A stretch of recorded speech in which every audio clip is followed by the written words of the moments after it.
إن الحمد لله الذي بنعمته تتم الصالحات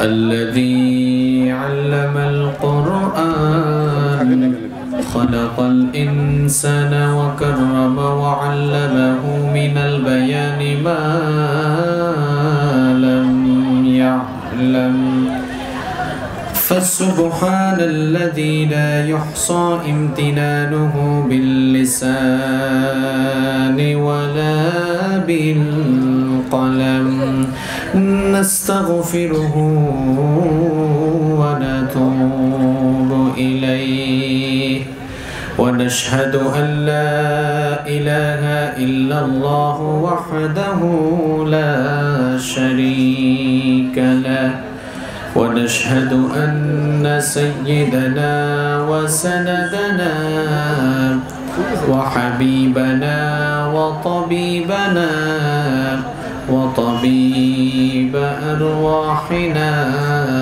محمدا عبد الله ورسوله أرسله بالحق بشيرا ونذيرا وداعيا إلى الله بإذنه وسراجا وقمرا منيرا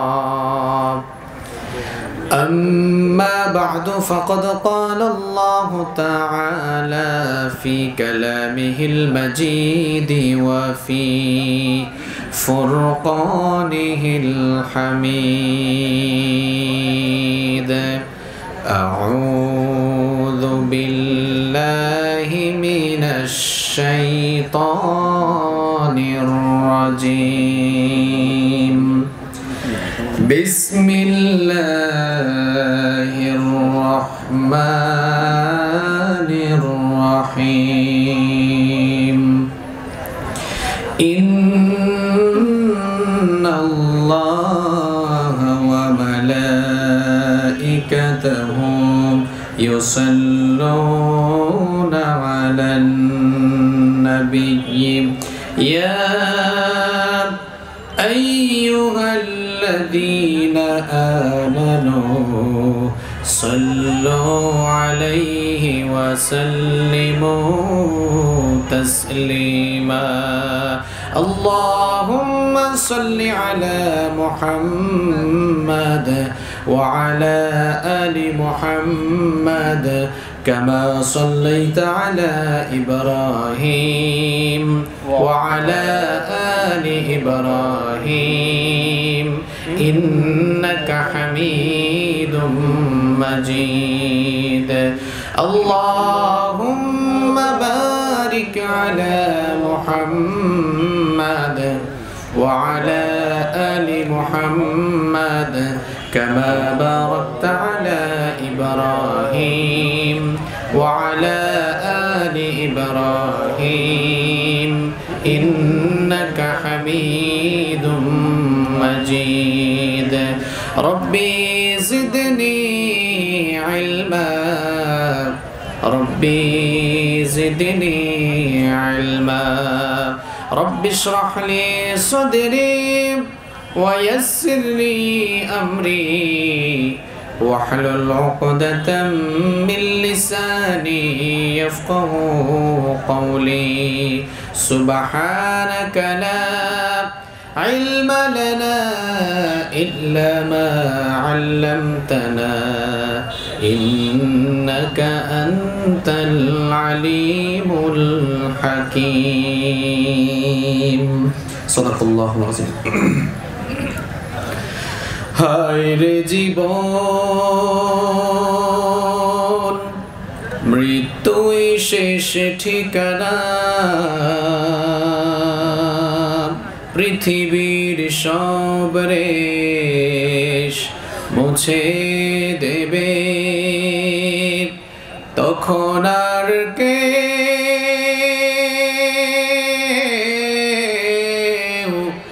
সাথী থাকবে না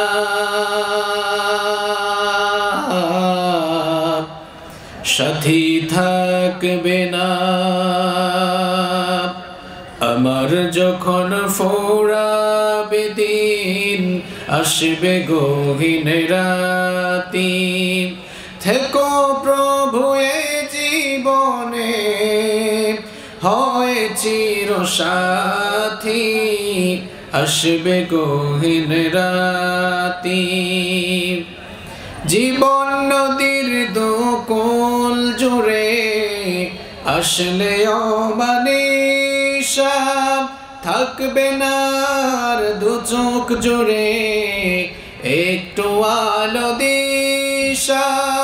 জীবন নদীর দোকল জুড়ে, আসলে অমানিসা, থাকবে না আর দু চোখ জুড়ে একটু আলো দিশা।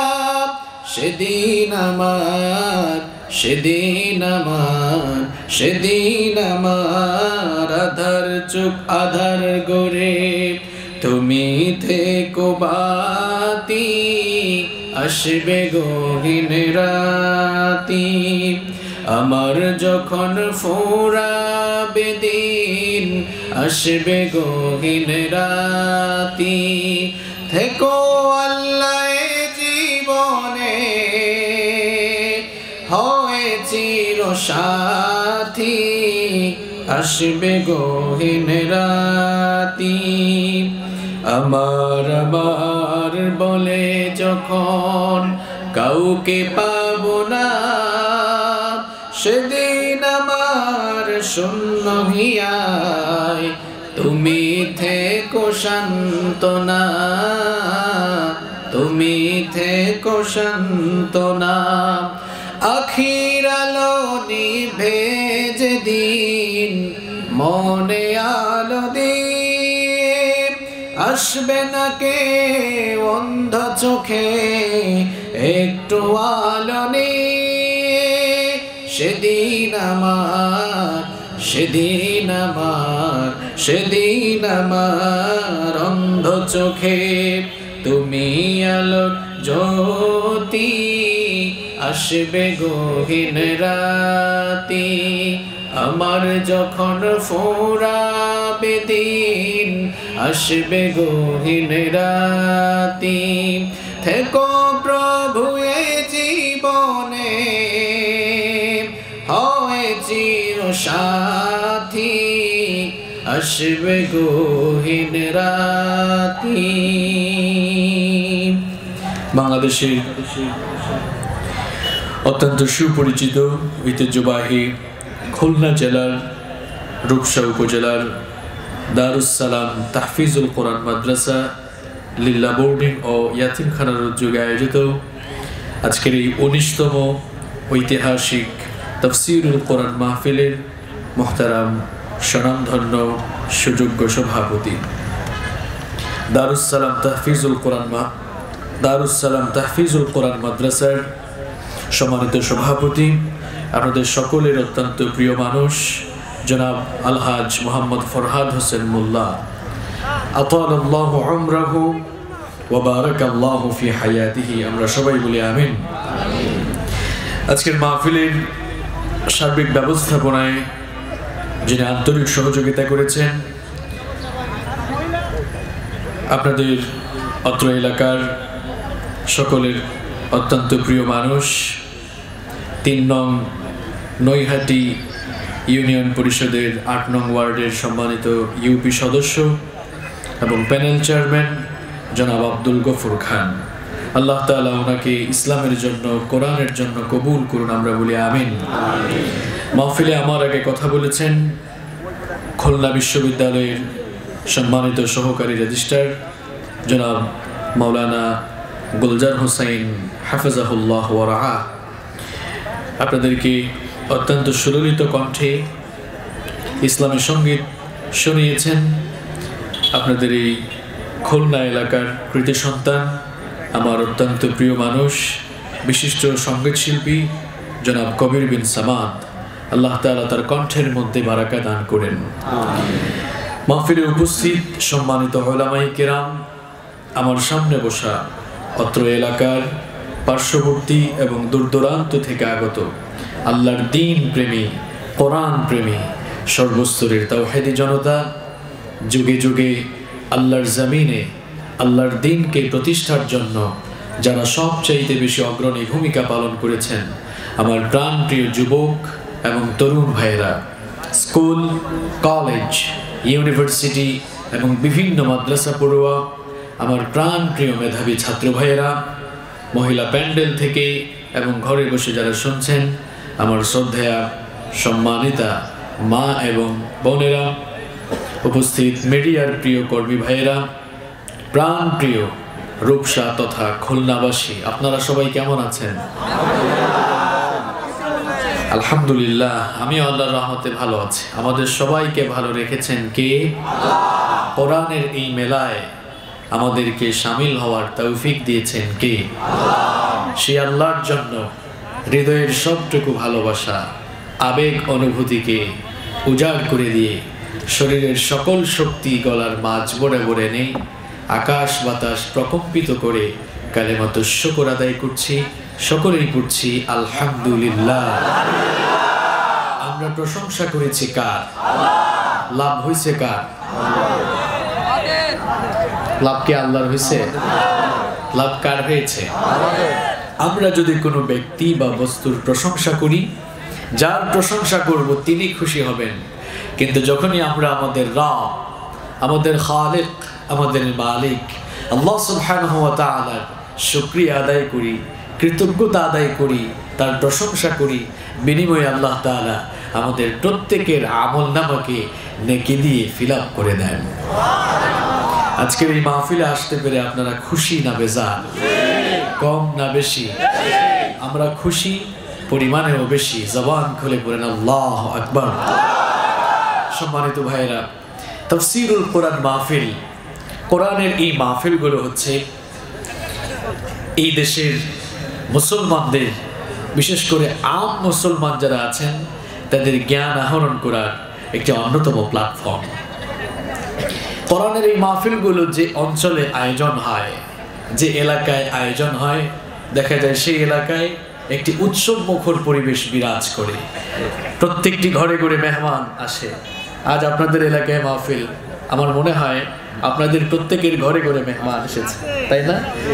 এবং এই মাহফিল দিন যতই যাচ্ছে, এই দেশের তাওহীদি জনতার কাছে এটি একটি বিরাট সংস্কৃতি হিসাবে রূপ নিচ্ছে। আলহামদুলিল্লাহ। কোরআনের এই মাহফিলগুলোকে আমরা মনে করি এগুলো মুসলমানদের জ্ঞান আহরণ করার জায়গা। এখান থেকে মুসলমানরা তাদের দিলের খোরাক নিতে পারে, জ্ঞান পিপাসা মেটাতে পারে। কোনোভাবেই এই মাহফিলগুলোকে আমরা রাজনৈতিক মঞ্চ বানাতে যাব না, আমরা বানাতে চাইও না। বরং আমরা দেখেছি এই মাহফিলগুলোতে দল মত নির্বিশেষে সবাই কাঁধে কাঁধ মিলিয়ে একত্রিত হয়ে মাহফিল বাস্তবায়নে কাজ করেন, ঠিক না? সুতরাং এই মাহফিলগুলোকে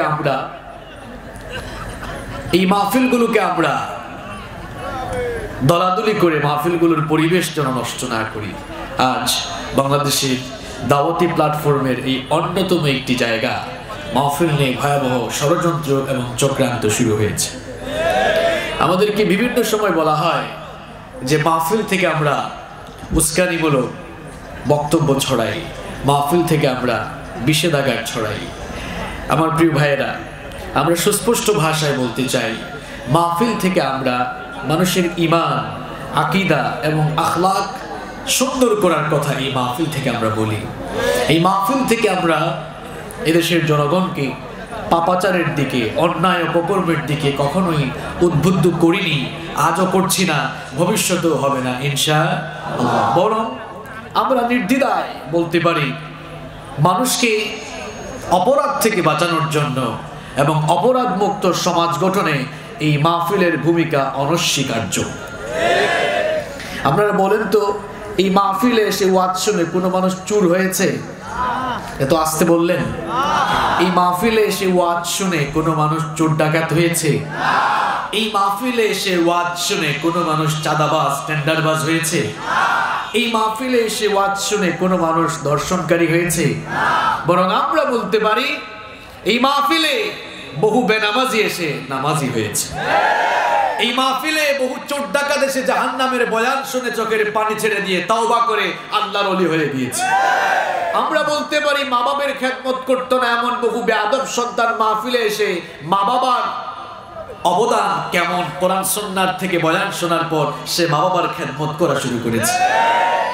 অনেক চোর ডাকাত মাহফিলে এসে আখিরাতের বয়ান শুনতে শুনতে চুরি ডাকাতি ছেড়ে দিয়েছে। এই কথাগুলো কেন বলছি? আমাদের মাহফিলগুলোতে গোয়েন্দা সংস্থার অনেক ভাইয়েরা আসেন। আজকের এই প্রোগ্রামে তারা যদি এসে থাকেন, আমরা বলতে চাই আল্লাহর ওয়াস্তে আমাদের এই মেসেজ সরকারের উপর মহলে পৌঁছান। আমাদের সরকার চান আমাদের এই সোনার বাংলাদেশকে অপরাধ মুক্ত করতে, মাদক থেকে, জঙ্গিবাদ থেকে সমাজকে মুক্ত করতে সরকার সব সময় চান, প্রশাসনও চান। আমার ভাইয়েরা, আমরা তো সরকারের দুশমন নই, বরং আমরা প্রশাসন এবং সরকারকে কিভাবে সহযোগিতা করছি একটু মাথা খাটিয়ে চিন্তা করুন। আমরা আমাদের প্রত্যেকটি বক্তব্যে মানুষকে অপরাধ থেকে দূরে থাকার কথা বলি। সুতরাং অপরাধ মুক্ত সমাজ গঠনে এই মাহফিলগুলোর অবদান অনস্বীকার্য। এই মাহফিলের কোনো বিকল্প নেই। এই জন্য রাজনৈতিক নেতৃবৃন্দ থেকে নিয়ে প্রশাসনের ভাইদেরকে আমরা বলবো, মাহফিল বাস্তবায়নে আপনারা আপনাদের আন্তরিকতার হাত, আপনারা আপনাদের আন্তরিকতার জায়গা আরো বাড়িয়ে দেন। দেখবেন সমাজ থেকে অপরাধ প্রবণতা আরো কমে যাবে ইনশাআল্লাহ। সম্মানিত ভাইয়েরা, আল্লাহর কিতাবই কোরআন এর কাছে আপনি আসেন। আল্লাহর কিতাব কোরআন এর কাছে আসলে মানুষের মর্যাদা বাড়ে নাকি কমে? কথা বলেন, বাড়ে নাকি কমে? আপনি কোরআন থেকে নিজেকে মাইনাস করবেন না, আপনি কোরআন থেকে দূরে সরে যাবেন না। আপনি যদি কোরআন থেকে দূরে সরে যান তাহলে আপনি আল্লাহর রহমত থেকে দূরে সরে যাবেন। আল্লাহ যদি কাউকে ছেড়ে দেন, আল্লাহ যদি কারো সঙ্গ ছেড়ে দেন, তাহলে ওই লোকটার সঙ্গে হয়ে যায় কে? কে হয়ে যায়? শয়তান। এজন্য আমি আপনাকে বলবো প্রিয় ভাই, আউলিয়া ও শয়তান না হয়ে আউলিয়া ও রহমান হয়ে যান। শয়তানের বন্ধু না হয়ে আল্লাহর বন্ধু হয়ে যান। আপনার ইজ্জত, সম্মান এবং রিজিক দুনিয়া আখিরাতের সফলতা দান করবেন কে? আল্লাহ। আল্লাহর কিতাব কোরআনের কাছে আসেন, কোরআন থেকে দূরে যাইয়েন না। কোরআনের মাহফিল হলে আপনি আপনার আন্তরিকতার জায়গা বাড়িয়ে দেন। দল মত নির্বিশেষে মাহফিলে চলে আসেন। আর এই মাহফিলগুলো তো সাম্প্রদায়িক নয়, এটি সার্বজনীন। কারণ মাহফিলে কোরআন থেকে আমরা কথা বলি। বলেন আল্লাহর কিতাব কোরআন, এটি কি কোনো সাম্প্রদায়িক কিতাব? আল্লাহ তাআলা বলেছেন হুদাল লিন-নাস, এটি সকল মানুষের হেদায়েতের জন্য নাজিল হওয়া কিতাব। সুবহানাল্লাহ। এজন্য সকল ধর্মের মানুষরা এই কোরআনের কথা শোনার অধিকার রাখে। আমি কিছুদিন আগে এই যশোরের মনিরামপুরে এসেছিলাম। মনিরামপুর চিনেন না আপনারা? মাহফিলে গিয়ে দেখি মুসলমানদের চাইতে হিন্দু ভাই বোনদের উপস্থিতি বেশি। আমি দেখে খুব খুশি হয়েছি এবং তারা শেষ পর্যন্ত আলোচনা শুনেছেন, আমার খুব ভালো লেগেছে। আমি তাদেরকে বলেছি, এই মাহফিলে আপনারা এসেছেন, আমরা অনেক খুশি হয়েছি। কারণ কোরআন এটি আমাদের কিতাব নয়, এটি আপনাদেরও কিতাব। কারণ আল্লাহ তাআলা বলেছেন হুদাল লিন-নাস, যারা মানুষ, এই মানুষের হেদায়েতের জন্য এই কিতাব নাজিল করেছেন কে? সুতরাং এই কিতাব শোনা থেকে আপনারা কেন বঞ্চিত হবেন? Most welcome. আমাদের প্রোগ্রামগুলোতে আসলে প্রয়োজনে আমাদের মুসলমান ভাইরা বসার জায়গা ছেড়ে দিয়ে তারা দাঁড়িয়ে থেকে আপনাদেরকে বসার সুযোগ করে দিবে। আমরা সাম্প্রদায়িক সম্প্রীতি, সোনার সমাজ এবং সোনার বাংলাদেশ দেখতে চাই, ঠিক কি না? কারণ ইসলাম কখনো অন্য ধর্মকে ছোট করার কথা বলে না। ইসলাম কখনো মানুষকে জঙ্গিবাদের দিকে আহ্বান করে না, বরং ইসলাম সন্ত্রাস মুক্ত, জঙ্গিবাদ মুক্ত সমাজ গঠনের ব্যাপারে মানুষকে উদ্বুদ্ধ করেছে। সম্মানিত ভাইয়েরা, এই জন্য আল্লাহর কিতাব এই কোরআনের কাছে আসুন। কোরআনের কাছে আসলেই মর্যাদা বাড়ে নাকি কমে? সবাই বলেন, বাড়ে নাকি কমে? আল্লাহর কিতাব এই কোরআন, এই কিতাবের কাছে যারাই আসে তাদের মর্যাদা বেড়ে যায়। খুব চিন্তা ভাবনা করে জবাব দেন। যেই ফেরেশতা এই কোরআন নিয়ে আগমন করেছেন, যেই ফেরেশতা এই কোরআন নিয়ে এসেছেন, আল্লাহর সকল ফেরেশতাদের চাইতে ওই ফেরেশতার দাম কম না বেশি? আরো আসতে বলেন। যেই ভাষায় কোরআন নাজিল হয়েছে, পৃথিবীর সকল ভাষার উপরে ওই ভাষার শ্রেষ্ঠত্ব কম না বেশি? যার উপরে এই কোরআন নাজিল হয়েছে, পৃথিবীর সকল মানুষের চাইতে ওই লোকটার মর্যাদা সব চাইতে কম না বেশি? আমার ভাইরা খুব ভালো করে শোনেন, আল্লাহর কিতাব এই কোরআনের সঙ্গে যার রিলেশন হয়ে যায় তার মর্যাদা কিভাবে বেড়ে যায় দেখেন। বছরের মধ্যে 12টি মাস রয়েছে, যেই মাসে এই কোরআন নাজিল হয়েছে সারা বছরের সকল মাসের চাইতে ওই মাসটার দাম কম না বেশি? আবার দেখেন, যে রাতে কোরআন নাজিল হয়েছে সারা বছরের সকল রাতের চাইতে ওই রাতটার শ্রেষ্ঠত্ব আর মর্যাদা কম না বেশি? খুব ভালো করে শোনে, কোরআনের সংস্পর্শে যারাই আসে তাদের মর্যাদা বাড়ে নাকি কমে? কাঠ দিয়ে চেয়ার বানানো হয়, সোফা বানানো হয়, টেবিল বানানো হয়, ফার্নিচার আসবাবপত্র বানানো হয়। সেই চেয়ার, টেবিল, সোফা বা ফার্নিচারের সাথে মানুষের পা লাগলে কেউ কখনো সম্মান ভক্তি করে চুমু খায় না, সালাম করে না। কিন্তু কাঠের 2টা টুকরা দিয়ে যখন রেহাল বানানো হয়, আর সেই রেহালের উপরে যখন আল্লাহর কিতাব কোরআন রাখা হয়, তখন সেই কাঠের 2টা টুকরার দামও বেড়ে যায়। কারণ সেই কাঠের 2টা টুকরার উপরে কার কিতাব রাখা হয়েছে? কাঠের সেই 2টা টুকরার সাথে কিংবা রেহালের সাথে মানুষের পা লেগে গেলে সেই রেহালকে মানুষ বুকের সঙ্গে জড়িয়ে ধরে কিংবা মুখের সামনে নিয়ে চুমু খায়। কারণ হলো এই কাঠের টুকরার উপরে, এই রেহালের উপরে কার কিতাব রাখা হয়েছে। এই জন্য ওই কাঠের টুকরা অর্থাৎ ওই রেহালের মর্যাদা বেড়েছে না কমেছে?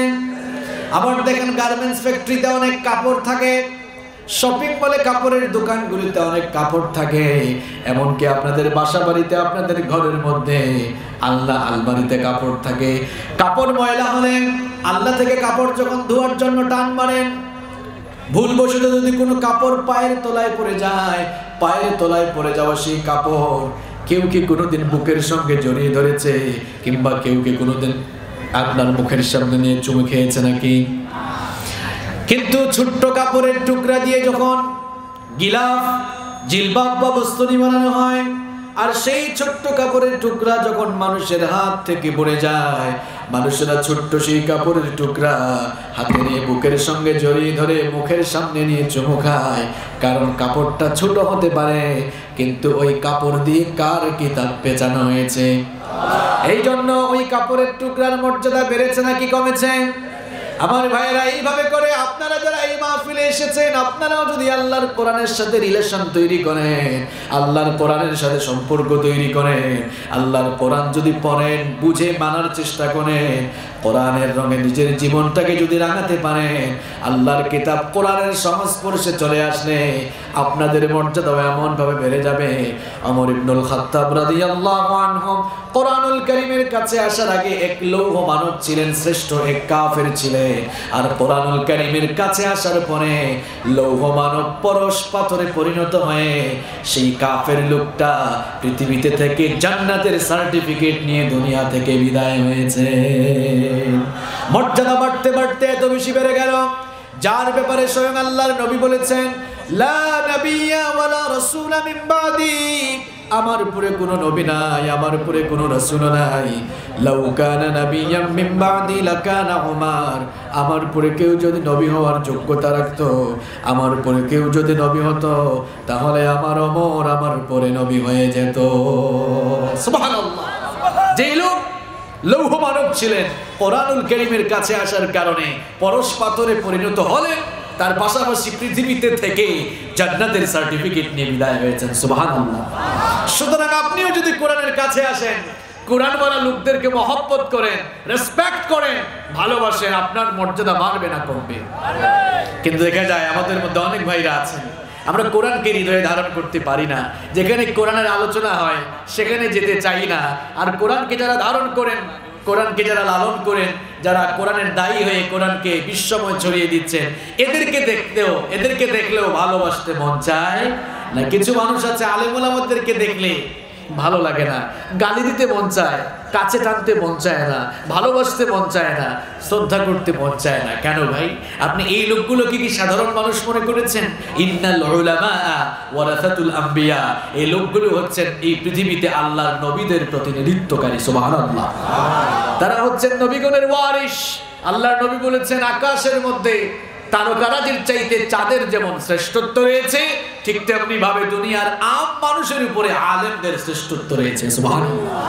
পৃথিবীতে তো নবী রাসূলরা আসবেন না, এই নবী রাসূলগণের ওয়ারিসদেরকে যারা ভালোবাসবে, সম্মান করবে, শ্রদ্ধা করবে, তারা যেন স্বয়ং আল্লাহর নবীকেই সম্মান করলো, শ্রদ্ধা করলো। এজন্য আলেম ওলামাদের কাছে আসেন, আপনার ইজ্জত কমবে না, ইজ্জত বাড়িয়ে দিবেন কে? আর যদি নিজেই কোরআন থেকে সরে যান, আলেম ওলামাদের কাছ থেকে সরে যান, পৃথিবীর ইতিহাস আমাদেরকে বলছে কোরআন থেকে যারা নিজেদেরকে দূরে সরিয়ে দিয়েছে, সময়ের ব্যবধানে তারা ধ্বংসের অতল গহ্বরে নিপতিত হয়েছে। সুতরাং আপনি যদি নিজেই কোরআন থেকে দূরে সরে যান, কোরআনওয়ালা লোকদের থেকে দূরে সরে যান, হয়তো আজ আপনার অবস্থা ভালো, কিন্তু দেখবেন সময়ের ব্যবধানে আপনার পরিণতিও আবু জেহেলের চাইতে কম হবে না। কারণ কোরআন থেকে দূরে গেলেই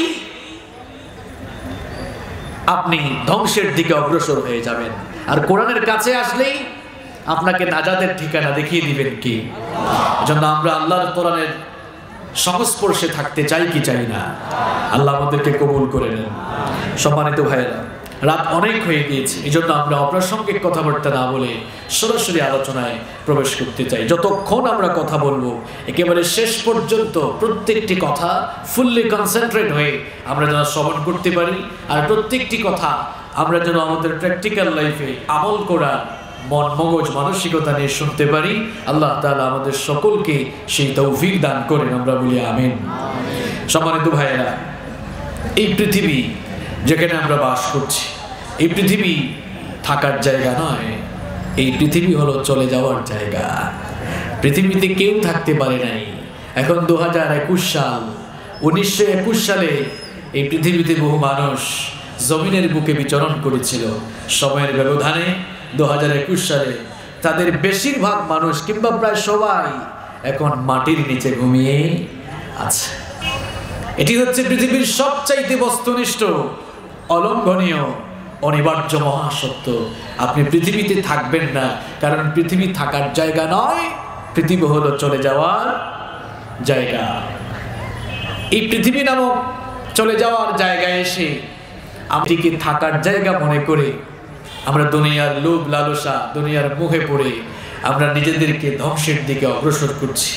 শয়তান আমাদেরকে ধোঁকায় ফেলে রেখেছে, আমাদেরকে আমাদের ডেস্টিনেশনের ব্যাপারে উদাসীন করে ফেলেছে। আমরা মনে করছি এখানে আমরা থাকবো, অথচ এখানে আসার আগেও আরো দুটি জগতে আমরা স্টেপ বাই স্টেপ অতিক্রম করে এখানে এসেছি। এখানেও থাকবো না, এখান থেকে আরো দুটি স্টেপে আমাদেরকে যাওয়া লাগবে। 2 আর 2 কত হয়? আর মাঝখানে আরো 1, যেখানে আছি কত হয়? আমরা সবাই নাম্বার 1 আলামে আরওয়াহ, রূহের জগতে ছিলাম, সেখানে থাকি নাই। দেখেন আমাদের অবস্থাটাই হলো এমন, আমরা এক জায়গায় থাকতে পারি না। আলামে আরওয়াহ, রূহের জগতে ছিলাম, ইন্তেকাল করে আমরা আলামে আরহাম, মায়ের পেটের জগতে চলে গেলাম। ইন্তেকাল আরবি শব্দ, এর বাংলা অর্থ হলো স্থানান্তর হওয়া, এক জায়গা থেকে আরেক জায়গায় চলে যাওয়া। তো রূহের জগৎ থেকে ইন্তেকাল করে আমরা মায়ের রেহেমের জগতে আসলাম, সেখানেও বেশি দিন থাকলাম না। ইন্তেকাল করে আমরা এই দুনিয়ার জগতে চলে আসলাম, এখানেও বেশি দিন থাকবো না। ইন্তেকাল করে আলামে বারজাখ, বারজাখি জীবন, কবরের জীবনে চলে যাব। সেখানে কতদিন থাকবো?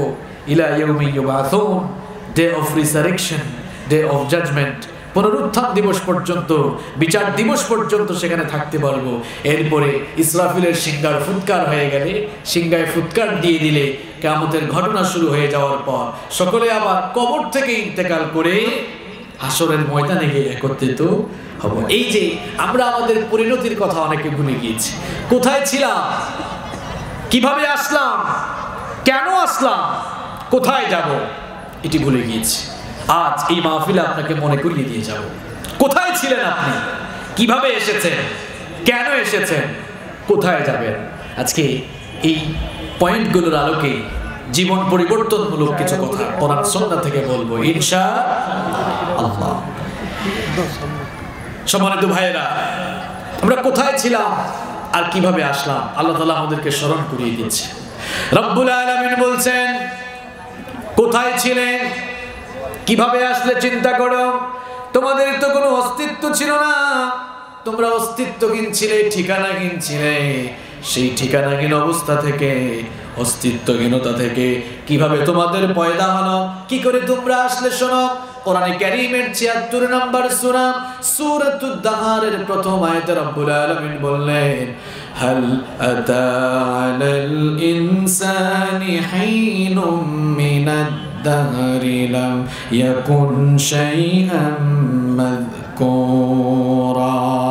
রব্বুল আলামিন বলছেন, মানুষের জীবনে কি এমন একটি সময় ছিল না যখন সে উল্লেখযোগ্য বিষয় বা বস্তু হিসেবে পরিগণিত ছিল না, তার কোনো নাম ছিল না, ঠিকানা ছিল না, ঘর ছিল না, বাড়ি ছিল না, অস্তিত্ব ছিল না, কিছুই ছিল না।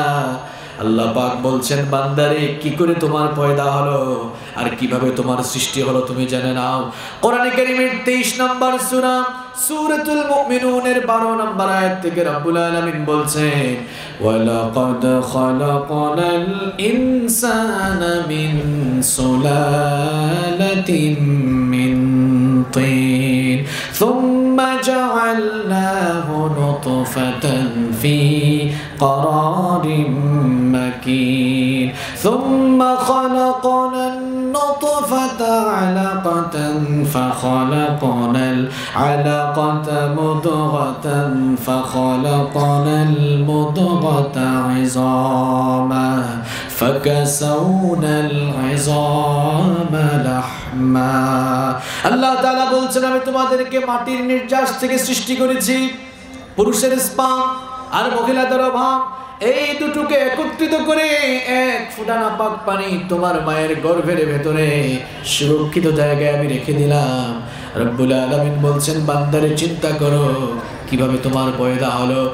এক ফোঁটা নাপাক পানি থেকে তোমার পয়দা হয়েছে। এমন নাপাক পানি, যেই নাপাক পানি বের হয়ে গেলে মানুষের উপরে গোসল ফরজ হয়ে যায়, সেই রকম এক ফোঁটা নাপাক পানি থেকে তোমার পয়দা হয়েছে।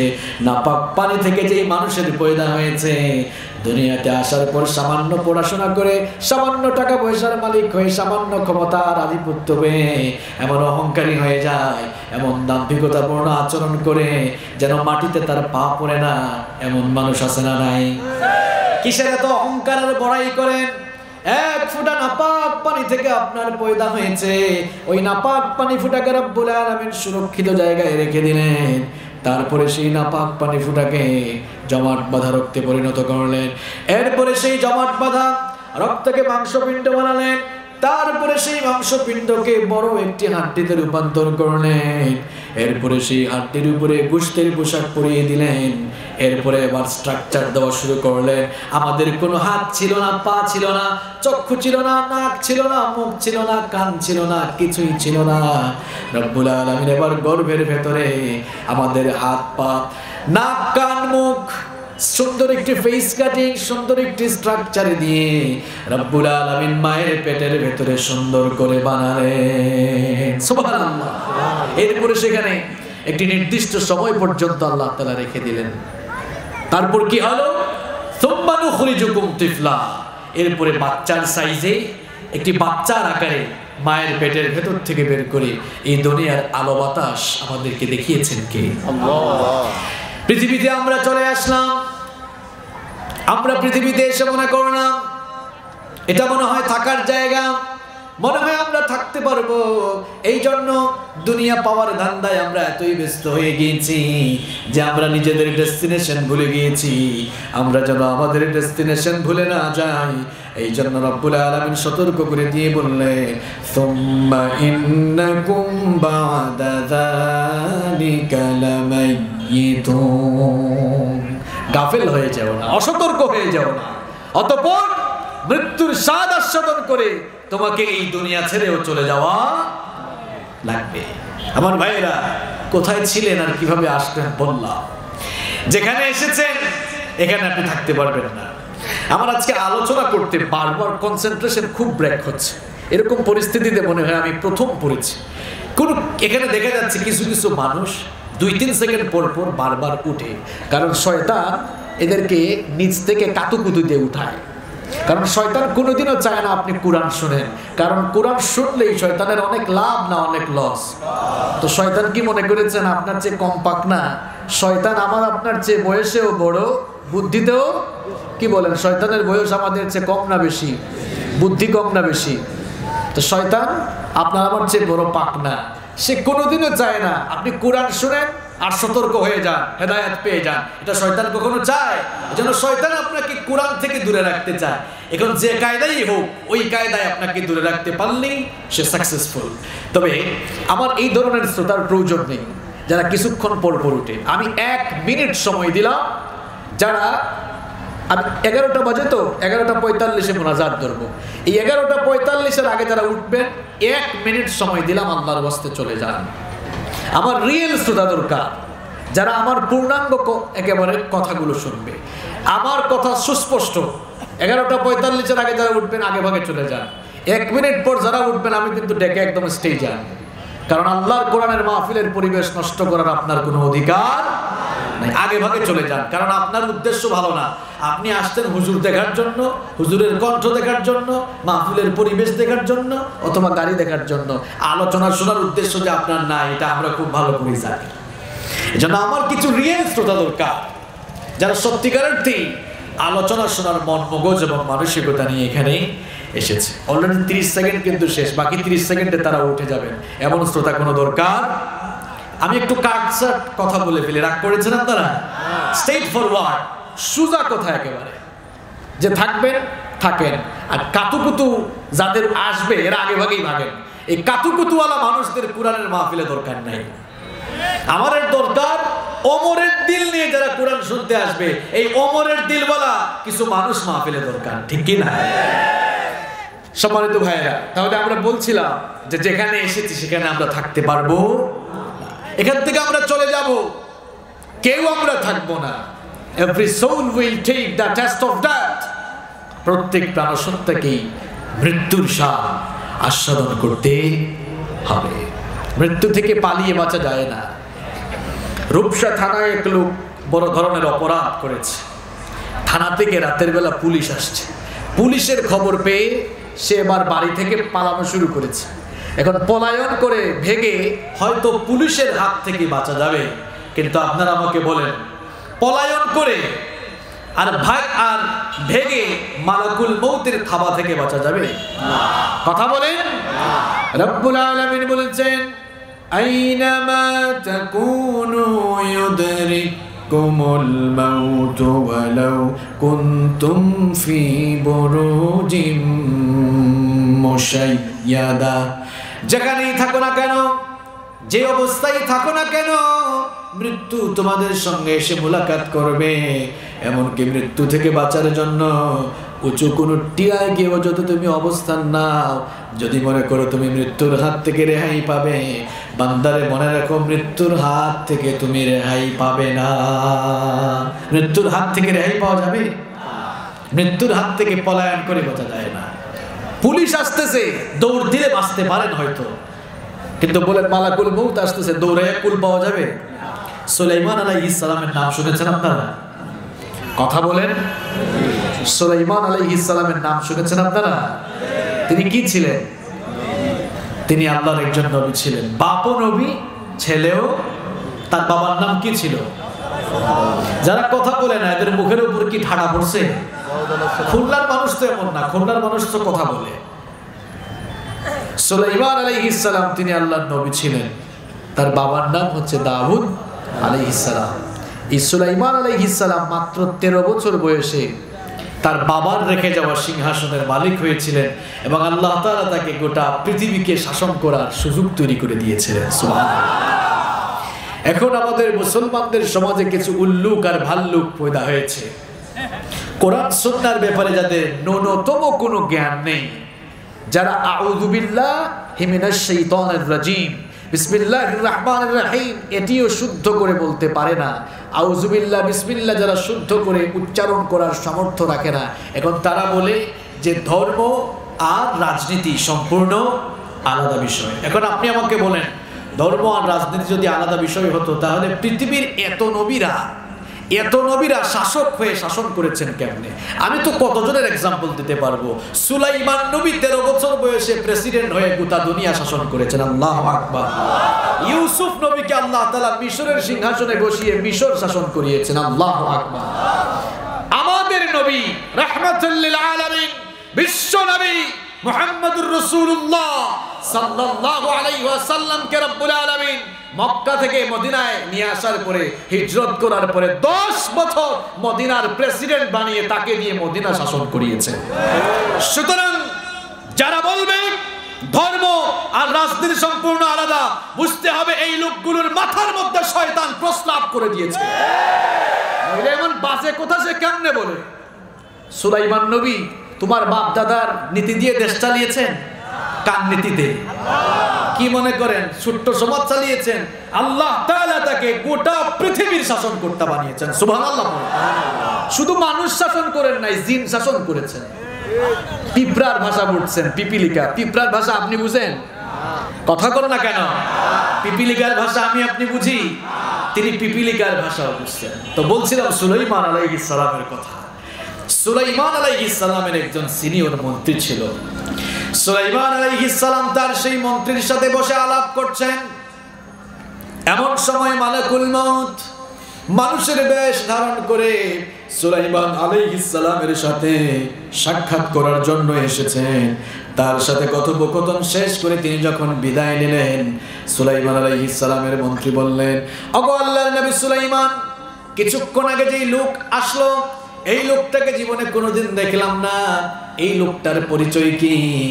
সুলাইমান আলাইহিস সালাম তখন বললেন, ও আমার মন্ত্রী, ভালো করে শোনো, ইনি সাধারণ কোনো মানুষ নন, বরং মানুষের বেশ ধরে মালাকুল মউত আমার কাছে এসেছিলেন। এই কথা শোনা মাত্রই মন্ত্রী থরথর করে কাঁপা শুরু করলো। তিনি বললেন, কি ব্যাপার, তোমার এই অবস্থা হলো কেন? মন্ত্রী তখন বলল, গো আল্লাহর নবী সুলাইমান, এই লোকটা যখন এখানে এসেছিল আমার দিকে, সে কয়েকবার ভয়ঙ্কর ভাবে তাকিয়েছিল। তার তাকানোর পদ্ধতি দেখে, তাকানোর সিস্টেম দেখে আমার কলিজা পর্যন্ত ভয়ে কেঁপে উঠেছিল। এই লোকটাকে যদি আমি আবার দেখি, তাহলে আমি আর হয়তো ঠিক থাকতে পারবো না। সুতরাং আপনি আমাকে একটু সহযোগিতা করেন। বাতাস তো আপনার হুকুম মানে। সাইয়েদনা সুলাইমান আলাইহিস সালামকে রব্বুল আলামিন মুজিজা দিয়েছিলেন, বাতাস তার হুকুম মানতো। তার মন্ত্রী বলেছিলেন, বাতাস যেহেতু আপনার হুকুম মানে, বাতাসকে অর্ডার করেন, বাতাস যেন আমাকে এখান থেকে স্থানান্তরিত করে হিন্দুস্তানের কোনো দূরবর্তী জায়গায় রেখে আসে। পরের দিন মালাকুল মউত সুলাইমান আলাইহিস সালামের সাথে পুনরায় যখন সাক্ষাৎ করতে এসেছিলেন, সুলাইমান আলাইহিস সালাম প্রশ্ন করলেন, ওগো মালাকুল মউত, গতকাল তুমি যখন এসেছিলে আমার মন্ত্রীর দিকে কিভাবে তাকিয়েছিলে? বেচারা বড় ভয় পেয়েছিল। তখন মালাকুল মউত বলেছিলেন, ওগো আল্লাহর নবী সুলাইমান, আমি আপনার কাছে আসার পর ওই লোকটাকে আপনার পাশে দেখে অবাক হয়ে গিয়েছিলাম, কারণ আপনার সঙ্গে দেখা করার পরে আমার পরবর্তী শিডিউল ছিল এই লোকটার রূহ যেন আমি হিন্দুস্তান থেকে কবজ করি। লোকটাকে আপনার পাশে দেখে আমি নিজেই অবাক হয়ে গেলাম, কারণ আপনার কাছ থেকে যাওয়ার পর পরবর্তী শিডিউল অনুযায়ী যাকে গিয়ে হিন্দুস্তান পাওয়ার কথা, এই লোকটা এখন আপনার কাছে থাকলে আমি তাকে গিয়ে ওখানে কিভাবে পাবো? কিন্তু আমি অবাক হয়ে গেলাম, শিডিউল মোতাবেক নির্ধারিত টাইমে যখন তার মৃত্যুর জায়গায় গেলাম, সেখানে গিয়ে তাকে পেয়ে আমি আবার পুনরায় অবাক হয়ে গেলাম। সুলাইমান আলাইহিস সালাম তখন বললেন, আহারে আমার মন্ত্রী বেচারা, মৃত্যু থেকে বাঁচার জন্য বাতাসের মাধ্যমে হিন্দুস্তান পর্যন্ত গিয়েও তো কোনো লাভ হলো না, মৃত্যু থেকে পলায়ন করে মৃত্যুর হাত থেকে বাঁচা গেল না। আপনি পুলিশের হাত থেকে পালায় বাঁচতে পারবেন, কিন্তু মালাকুল মউত যেদিন আপনার কাছে আসবেন, আপনি দৌড়াইয়াও কুল পাবেন না। যে পৃথিবীতে আপনি থাকার জন্য এই দুনিয়ার ধান্দায় পরে রাতকে দিন করছেন, দিনকে রাত করছেন, অন্যায় অপকর্মে জড়িত হয়েছেন, আল্লাহর কসম আপনি এখানে থাকতে পারবেন না। দেখেন না, সুলাইমান আলাইহিস সালামের মন্ত্রী পলায়ন করেও থাকতে পারে। এই ঘটনা শোনাই আপনাদেরকে মজা দিয়েছি নাকি লেসন নেওয়ার জন্য বলেছি? লেসন নিতে হবে আমার ভাইরা। মৃত্যু থেকে যদি কেউ রেহাই পেতেন তাহলে আল্লাহর নবীরা পেতেন, তারাও পর্যন্ত রেহাই পান নাই। No one can escape from death. No one can escape from death. এই মৃত্যু থেকে, মৃত্যুর থাবা থেকে কেউ পালিয়ে বাঁচতে পারবে না। আমাদের সকলের বাবা, পৃথিবীর সমস্ত মানুষের বাবার নাম হচ্ছে সাইয়েদিনা আদম আলাইহিস সালাম। তিনি আমাদের সকলের বাবা, ঠিক না? আদম আলাইহিস সালামকে আল্লাহ তাআলা তার নিজের হাতে বানালেন।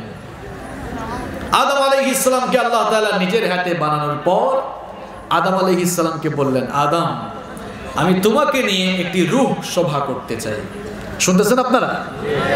খুব চমৎকার একটি ঘটনা, খুব খেয়াল করে শোনেন। আদম আলাইহিস সালামকে আল্লাহ তাআলা সৃষ্টি করার পর বললেন, আদম, আমি তোমাকে নিয়ে একটি রূহ সভা করতে চাই। কি সভা? জনসভা হয় না, ভিক্ষুর সমাবেশ হয় না? আল্লাহ তাআলা বললেন, তোমাকে নিয়ে আমি এখন একটি রূহ সভা করতে চাই, যেখানে সব রূহ একত্রিত হবে। তিনি বললেন, আল্লাহ, রূহ সভা এটা আবার কি?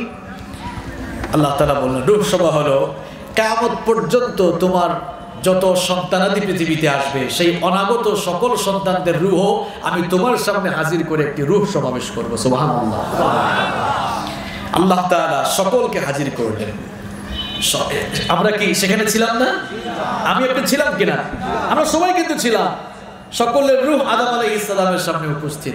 আদম আলাইহিস সালাম এত রূহ দেখে বললেন, হায় আল্লাহ, এত রূহ, এগুলা কারা? মান হাউলাই, এরা কারা?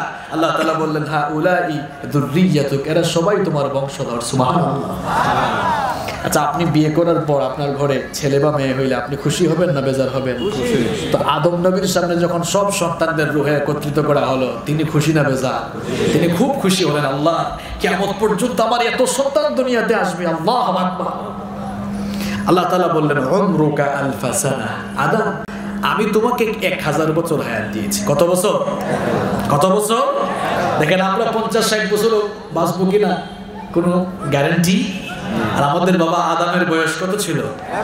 আল্লাহ বললেন, উমরুকা আলফা সানা, তোমাকে 1000 বছর হায়াত দিয়েছে। তিনি বললেন, তাই? এবার রূহ সবাই উপস্থিত সকল রূহের দিকে তিনি তাকালেন। হঠাৎ করে এক সুন্দর রূহের দিকে তার চোখ পড়ল। আল্লাহ তাআলা বলেন, ওই যে দেখা যায়, এই রূহটা কার? আল্লাহ তাআলা বললেন, হাদা ইবনুকা দাউদ, এটা তোমার ছেলে দাউদের রূহ। সুবহানাল্লাহ। তোমার এই ছেলে দাউদকে আমি নবী বানাবো। তিনি শুনে খুব খুশি হলেন। বললেন, আদম আলাইহিস সালাম বলেন, আল্লাহ তাআলা, আমার ছেলে দাউদকে আপনি খুব সুন্দর করে বানিয়েছেন, আমার ছেলে দাউদকে আপনি নবীও বানাবেন। এটা খুব খুশির কথা। আপনার ছেলে পরীক্ষায় A+ পেলে, আপনার ছেলে পরীক্ষায় A+ পেলে আপনার খারাপ লাগে না ভালো লাগে? তো আদম নবীর ছেলে নবী হবে, এই খবর নবী শুনছেন, ভালো লাগার কথা না খারাপ লাগার কথা? তিনি খুশি হলেন। বললেন, আল্লাহ তাআলা, আমার ছেলে দাউদকে আপনি কত বছর হায়াত দিয়েছেন? আল্লাহ তাআলা বললেন, 60 সানা, 60 বছর। কত বছর? এই কথা শুনে তার একটু মন খারাপ হয়ে গেল। আচ্ছা বলেন তো, আপনার ছেলের কোনো বিপদ আসলে বা আপনার ছেলের রেজাল্ট খারাপ হলে আপনার ভালো লাগবে? আদম আলাইহিস সালাম মন খারাপ করলেন। আল্লাহ তাআলা বললেন, কি ব্যাপার আদম, কি হলো? তিনি বলেন, আল্লাহ, আপনি আমাকে 1000 বছর হায়াত দিলেন, আর আমার ছেলে দাউদকে মাত্র 60 বছর দিলেন। আল্লাহ তাআলা বললেন, তুমি কি চাও? তিনি বলেন, আমার ছেলের জন্য আপনার কাছে একটা আবদার আছে। অনেক সময় বাপ ছেলের পক্ষ হয়ে আবদার করে না? আল্লাহ তাআলা বললেন, কি চাও? তিনি বললেন, আপনি তো আমাকে 1000 বছর হায়াত দিয়েছেন, আমার এই 1000 বছর হায়াত থেকে 40 বছর হায়াত কেটে ফেলেন, আর আমার ছেলে দাউদকে আরো 40 বছর দেন, তাহলে আমার ছেলে দাউদের বয়স কত হয়ে যাবে? 60 আর 40। আল্লাহ তাআলা মেনে নিলেন, বললেন, ঠিক আছে। এখন আদম নবীর বয়স ছিল কত? 1000। 40 বছর কমলে থাকে কত? 960। তিনি দুনিয়াতে আসার পর 960 বছর শেষ হয়ে গেল। এরপরে মালাকুল মউত আসলেন। মালাকুল মউত যখন আসলেন, আদম আলাইহিস সালাম বললেন, কি ব্যাপার, তুমি এখন এসেছো কেন? নির্ধারিত টাইমে তো আসার কথা, এখনো তো টাইম হয় না। কয়, হয় নাই মানে হয়েছে তো, এখন 960 বছর হয়ে গিয়েছে না? তিনি বললেন, আমার তো 1000 বছর হওয়ার পরে তুমি আসার কথা। তিনি বললেন, মনে নাই আপনি যে আপনার ছেলে দাউদকে 40 বছর দিয়ে দিয়েছেন? কয়, না, আমি দেই নাই। এবার মালাকুল মউত বলছেন, না, আপনি দিয়ে ফেলেছেন। আদম আলাইহিস সালাম বলেন, না, আমি দেই নাই। একজন বলছে দিয়েছেন, আরেকজন বলছে দেয় নাই। নাসিয়া আদম, আমাদের বাবা আদম আলাইহিস সালাম ভুলে গিয়েছিলেন। এজন্য মাঝে মাঝে আমরাও কি করি? ভুলে যাই। আমরা কোনো জিনিস খাওয়ার পরেও ভুলবশত বলে ফেলি, না, আমরা এটা খাই নাই, বলি না? আমাদের বাবা আদম ভুলে গিয়েছিলেন, মাঝে মাঝে আমরাও কি করি? ভুলে যাই। এই অবস্থা, দুইজনের মধ্যে এখন ঝগড়া শুরু হলো। আল্লাহ তাআলা বললেন, মালাকুল মউত, ফিরে আসো। আদমকে তো 1000 দিয়েছিলাম ঠিক, 40 বছর যে কমেছিল তখন কোনো সাক্ষী রাখি নাই। এখন আদমের সঙ্গে ঝগড়া করে তুমি পারবা না, চলে আসো, 40 দিয়ে দাও। আর এখন থেকে সাক্ষীর সিস্টেম চালু হলো। এখন থেকে সাক্ষীর সিস্টেমটা রেখে দেওয়া হলো। 1000 বছর তিনি হায়াত পেলেন, আরো 40 দেওয়া হলো। এই ঘটনা কেন শোনালাম? আমাদের সকলের বাবা, পৃথিবীর সকল মানুষের পিতা, মানব জাতির পিতা আদম আলাইহিস সালাম, তিনিও কিন্তু 1000 বছর শেষ হওয়ার পর পৃথিবী থেকে চলে গিয়েছেন। থাকতে পারেন? আপনি থাকতে পারবেন? মুসা আলাইহিস সালাম নরম নবী না গরম নবী? আরে বাপরে বাপ, এমন গরম নবী, ফেরাউনের বংশের এক লোককে একটা থাপ্পড় দিয়া একেবারে দুনিয়া থেকে বিদায় করে দিয়েছেন। আল্লাহু আকবার, কত গরম নবী। মুসা আলাইহিস সালামের মৃত্যুর সময় যখন হলো, বুখারী শরীফের অনেক লম্বা হাদিস এটি। মুসা আলাইহিস সালামের মৃত্যুর সময় যখন হলো, মালাকুল মউত আসলেন। মুসা আলাইহিস সালাম বললেন, মান আনতা, কি, হু আর ইউ, তুমি কে?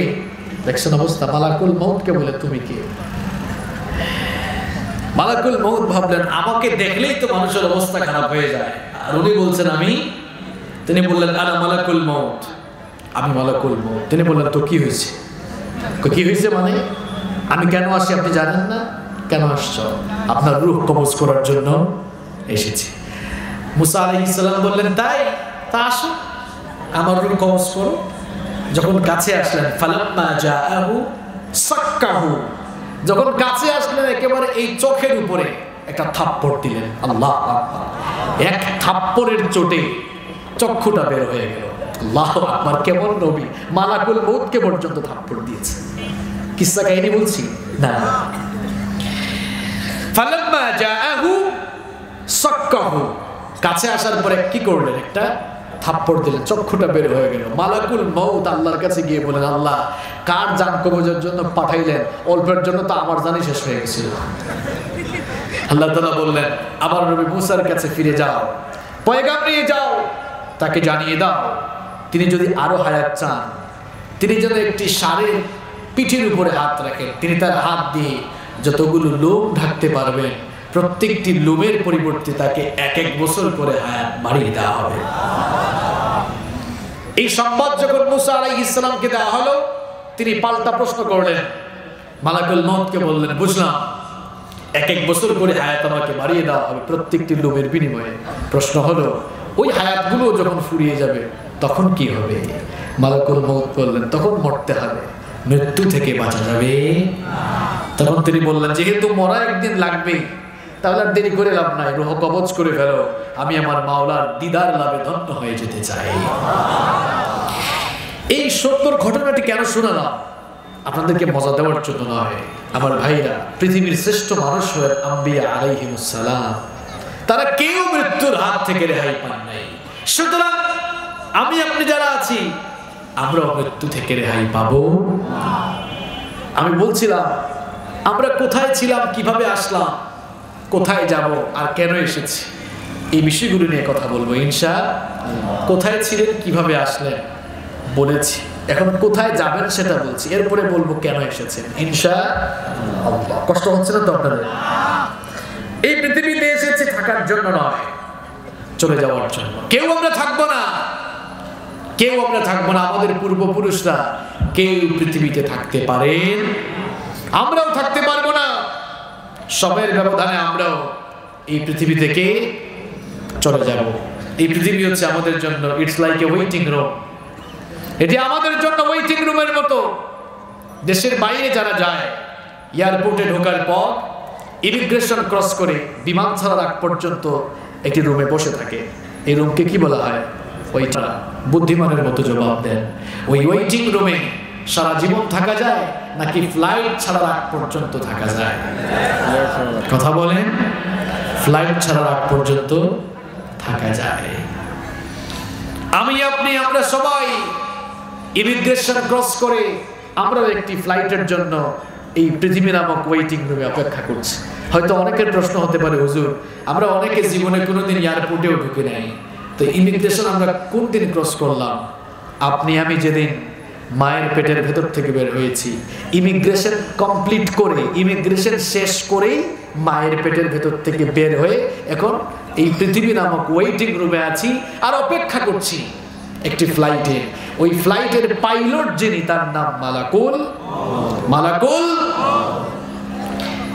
আমরা বসে আছি, যেখানে আছি একটি ফ্লাইট আসবে, এই ফ্লাইট আসলে সকলকে চলে যেতে হবে। বিদেশগামী একজন প্যাসেঞ্জার আর কবরগামী একজন প্যাসেঞ্জারের মধ্যে তেমন কোনো পার্থক্য নেই, একটি পার্থক্য ছাড়া।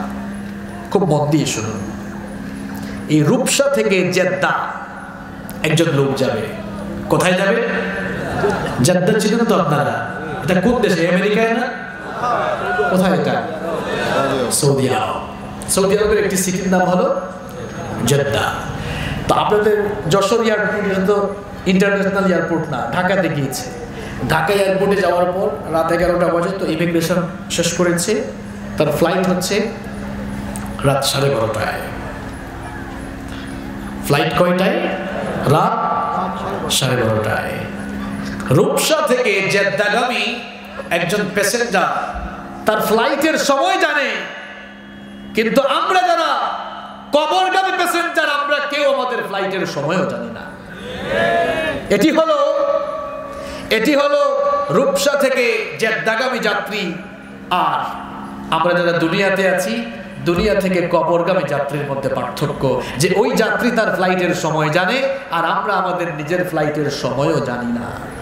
আমি মাইকের সামনে কথা বলছি, উঠতে পারবো কিনা সেটাও জানি না। আমার মতো কত বক্তা মাইকে কথা বলতে বলতেই মরে গেছে। আপনি এখানে বসেছেন, বাড়ি যাওয়া দূরের কথা, এখান থেকে উঠতে পারবেন কিনা সেটাও চিন্তা করেছেন? কেমন জায়গায় আমরা আছি? খুব রিস্কি জায়গায়, খুব রিস্কি জায়গা এটা।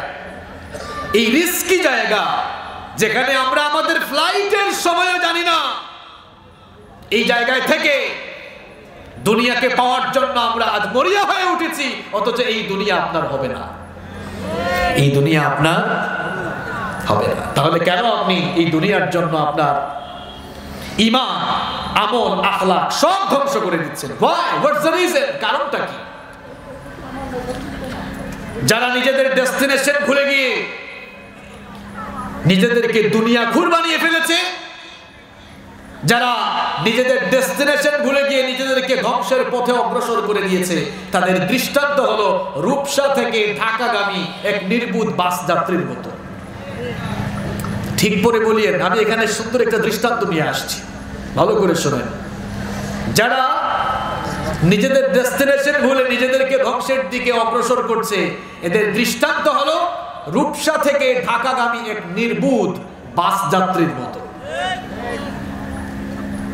আপনাদের এই রূপসা থেকে এক লোক ঢাকায় যাবে, তো সন্ধ্যাবেলায় কাউন্টারে গিয়েছে, বাস কাউন্টারে গিয়ে বললো, ভাই ঢাকায় যাব, ঢাকায় যাব, কোন বাসে টিকিট দেয়া যাবে? বললো, ভাই ইদানিং টিকিট খুব কম, আর আজকে সবগুলো বাসে টিকিট ফিল আপ হয়ে গিয়েছে, তবে একটা টিকিট আছে, একটি বাসের একটা টিকিট আছে, তাড়াতাড়ি কেটে ফেলেন, নইলে ওইটাও পাওয়া যাবে না। জিজ্ঞেস করলো, ওই বাস কয়টায়? বললো, ওইটা তো রাত 2টায় ছাড়বে। গিয়েছে কখন? সন্ধ্যাবেলায়। গিয়েছে কখন? সন্ধ্যা 7টায় গিয়েছে। এটা একটা দৃষ্টান্ত দিচ্ছে, সন্ধ্যা 7টায় গিয়েছে। ধরেন খুলনা শহরে গিয়েছে, খুলনা শহরে গিয়ে বাস কাউন্টারে জিজ্ঞেস করলো টিকিট আছে কিনা। অনেক সময় দেখা যায় না যে শর্ট পড়ে যায়, এই যে 21শে ফেব্রুয়ারির সময় 3-4 দিন সরকারি ছুটি থাকায় দেখছেন আপনারা, গাড়িতে বলেন বিমানে বলেন কি অবস্থা। তো ওই যাত্রীকে বললো, 2টার সময় একটা বাস আছে, খুলনা থেকে ছাড়বে, একটা টিকিট আছে, কেটে ফেলেন। ওই লোকটা মনে করলো, আরে একটাই আছে, কে জানি আবার কেটে ফেলেন, তাড়াতাড়ি দেন না, কেটে ফেললো। এখন বাস ছাড়বে কয়টায়? কথা কন, দিনে না রাতে? রাত 2টায়। সে গিয়েছে সন্ধ্যা, চিন্তা করলো খুলনায় চলে আসছে, এখন আবার এত জ্যাম, এত ভিড় ঠেলে রূপসায় আসবো, থাকো, আমার তো 7 ঘন্টা পরে বাস ছাড়বে, তো বসে থাকি এখানে। কিছুক্ষণ বসে থাকার পর চিন্তা করে, ধর এরকম বসে থাকলে তো ভালো লাগে না, এবার খাট পালং কেনা শুরু করলো, সোফা কিনা আরম্ভ করলো, কিছু প্রসাধনী কিনা আরম্ভ করলো। এই লোকটার এমন কাজ কারবার দেখলে আপনারা তাকে পাগল বলবেন না নির্বোধ বলবেন? ভালো বলবেন না পাগল বলবেন? নিশ্চয়ই তাকে আপনারা পাগল বলবেন। কেন? আরে ভাই, এই 7 ঘন্টা তুমি এখানে আছো, এখানে তুমি অস্থায়ী আছো, স্থায়ী না, তুমি অস্থায়ী আছো। এই কিছু সময় এখানে আছো, এই সময়ের জন্য তো এত কিছু দরকার ছিল না। আমার ভাইরা, আমরাও যারা পৃথিবীতে আছি, আমরা সবাই অস্থায়ী। এই অস্থায়ী জায়গায় থাকার জন্য আমরা কত কিছু করছি, অথচ কিছুই নিয়ে যেতে পারবো না। আমরা ওই নির্বুধ যাত্রীর মতো আখিরাত ভুলে দুনিয়ার জন্য পাগল হয়ে গিয়েছি। সে তো জানে তার বাস দুইটায় ছাড়বে, আর আপনি জানেনও না যে কোন সময় যে আপনার পাইলট মালাকুল মউত আসবে। আপনার বিবেককে আমি স্মরণ করিয়ে দিচ্ছি, আপনি কোথায় যাবেন, আপনার পরিণতি কি হবে। আপনি থাকবেন না, আপনি চলে যাবেন। প্রত্যেক দিন বিভিন্ন মসজিদের মাইক থেকে বিভিন্ন মানুষের মৃত্যুর খবর ঘোষণা হয়, বিভিন্ন মানুষের মৃত্যুর খবর প্রচার করা হয়। এইরকম বিভিন্ন মসজিদে বিভিন্ন মানুষের মৃত্যুর খবর শুনতে শুনতে সময়ের ব্যবধানে এমন একটি সময় চলে আসবে যখন বিভিন্ন মসজিদ থেকে আপনার মৃত্যুর খবর এলান করা হবে, ঠিক না?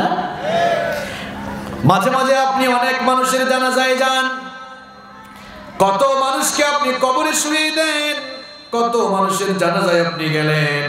সময়ের ব্যবধানে এমন একটি সময় চলে আসবে মানুষেরা আপনার শরীর থেকে কাপড় চোপড় খুলে গোসল দিয়ে সাদা কাপড় দিয়ে মরিয়া আপনাকেও জানাজা দেওয়ার জন্য নিয়ে যাবে।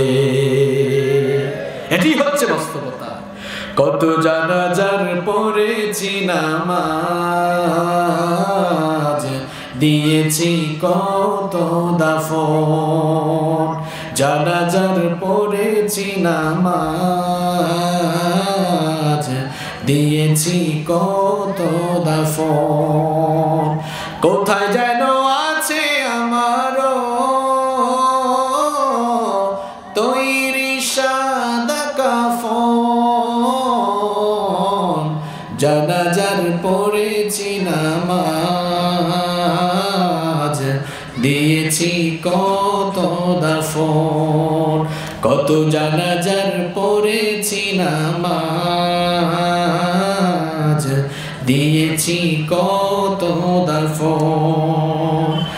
আমার তরি বাধায় আছে কোন শেখিয়া ঘাটে, কোন মসজিদে এলান হবে সোয়াবে শেষ ঘাটে। আমার তরি বাধায় আছে কোন শেখিয়া ঘাটে, কোন মসজিদে এলান হবে সোয়াবে শেষ ঘাটে। কখন কোথায় করবে দাফন আমাকে স্বজন, জানাজার পড়েছি নামাজ, দিয়েছি কত দাফন। কত জানাজার পড়েছি নামাজ, দিয়েছি কত দাফন। আমার ভাইরা খুব খেয়াল করে শুনেন, রাস্তাঘাটে হাঁটলে অনেক সময় বাঁশের ঝাড় দেখেন না? বাঁশের ঝাড় দেখেন কিনা? শুধু দেখে চলে যান। কখনো কি এই ফিলিংস তৈরি হয় না? কখনো কি এই ফিলিংস আপনার তৈরি হয় না? কোন বাতাসে কোথায় যেন দুলছে বাঁশের ঝাড়, কোন সে মাটি কোনখানে ডাকে রে বারবার। কোন বাঁশের ঝাড় দিয়ে আপনার কবরের ছাউনি দেওয়া হবে, এই চিন্তা, এই ফিলিংস কি আপনার অন্তরে জাগ্রত হয় না? কোন কবরের মাটিতে আপনি শুবেন, সব সময় মাটির উপর দিয়ে হাঁটেন, এই ফিলিংস কি একবার অন্তরে পয়দা হয় না? কোন বাতাসে কোথায় যেন দুলছে বাঁশের ঝাড়, কোন সে মাটি কোনখানে ডাকে রে বারবার। কোথায় যেন বর যাত্রী আছে রে চারজন, জানাজার পড়েছি নামাজ, দিয়েছি কত দাফন। কত জানাজার পড়েছি নামাজ, দিয়েছি কত দাফন। আপনারও জানাজা হবে, আপনারও দাফন হবে। আপনি প্রেসিডেন্ট হন, প্রধানমন্ত্রী হন, মেম্বার হন, চেয়ারম্যান হন, প্রফেসর হন, ডাক্তার হন, আলেম হন, জালেম হন, পুলিশ হন, র্যাব হন, বিজিবি হন, যেই হন না কেন মরতে হবেই হবে। মৃত্যু থেকে আপনি বাঁচতে পারবেন? মৃত্যু থেকে বাঁচা যাবে না। এই পৃথিবী আপনার ঠিকানা নয়। আপনি যে বাড়ি বাড়ি করেন, আপনি বলেন মানুষ জিজ্ঞেস করে আপনার বাড়ি কোথায়, খুব গর্ব করে বলেন এই যে ইটালিয়ান টাইলস করা বাড়ি দেখা যায়, এই বাড়িটা হলো আমার বাড়ি। আপনার বাবা যিনি ছিলেন তিনিও সারা জীবন এই বাড়িটা তার করেছেন, বলেছেন এটা আমার বাড়ি, এটা আমার বাড়ি। এই বাড়িতে থাকতে পারেন নাই। এই এলাকার কোনো না কোনো কবরস্থানের 3.5 হাত মাটির ভেতরেই তার জায়গা হয়েছে। আপনিও বাড়ি বাড়ি করছেন, এই বাড়িতে থাকতে পারবেন না। এই এলাকার কোনো না কোনো গোরস্থানে, কোনো না কোনো কবরস্থানে 3.5 হাত মাটি আপনার বাড়ি হবে, ঠিক না? আমরা আমাদের মৃত্যু সম্পর্কে জানি না, কে কখন চলে যাব সেটা আমরা জানি না। হঠাৎ করে আমাদের ফ্লাইট চলে আসতে পারে।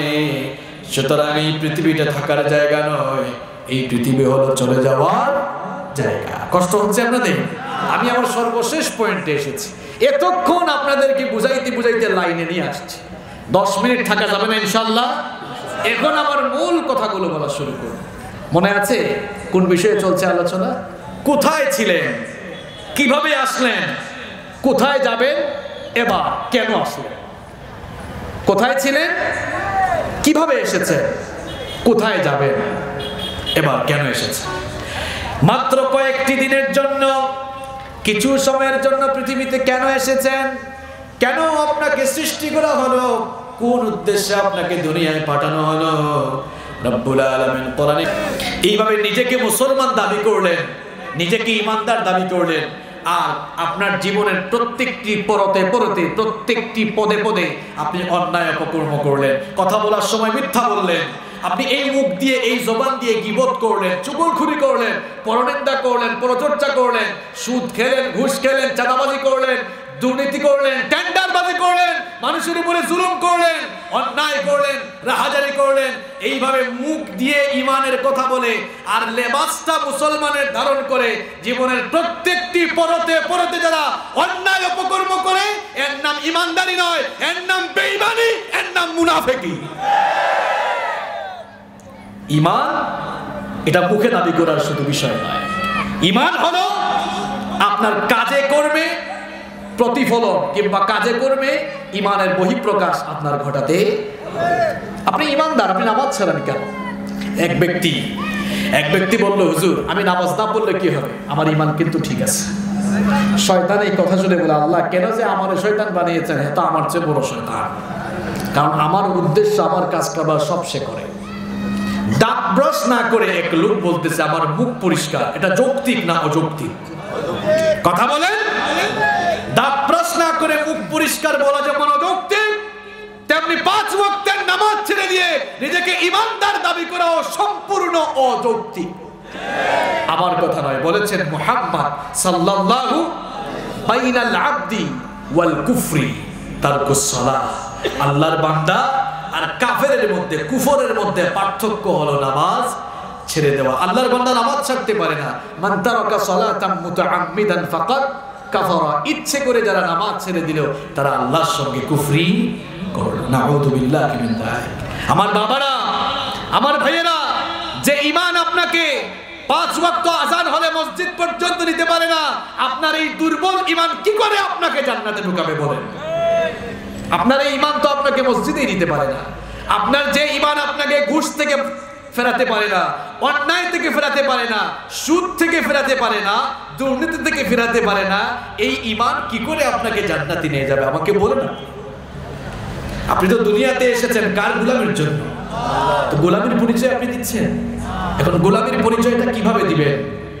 গোলামের পরিচয়টা কিভাবে দিবেন?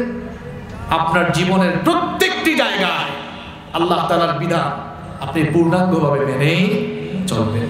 আমার অনেক যুবক ভাইরা নামাজই আসে না, এদেরকে বলি ভাই নামাজে আসে, কয় হুজুর আমার সময় হয় নাই। কেন সময় হয় নাই? কয় হুজুর দেখেন না এখনো চুলদারি পা এখনো কালো আছে। আরে ভাই আপনার মতো কত যুবক, কত তরুণ ছেলেরা 20-25 বছর বয়সে মারা গিয়েছে, এমন আছে না নাই?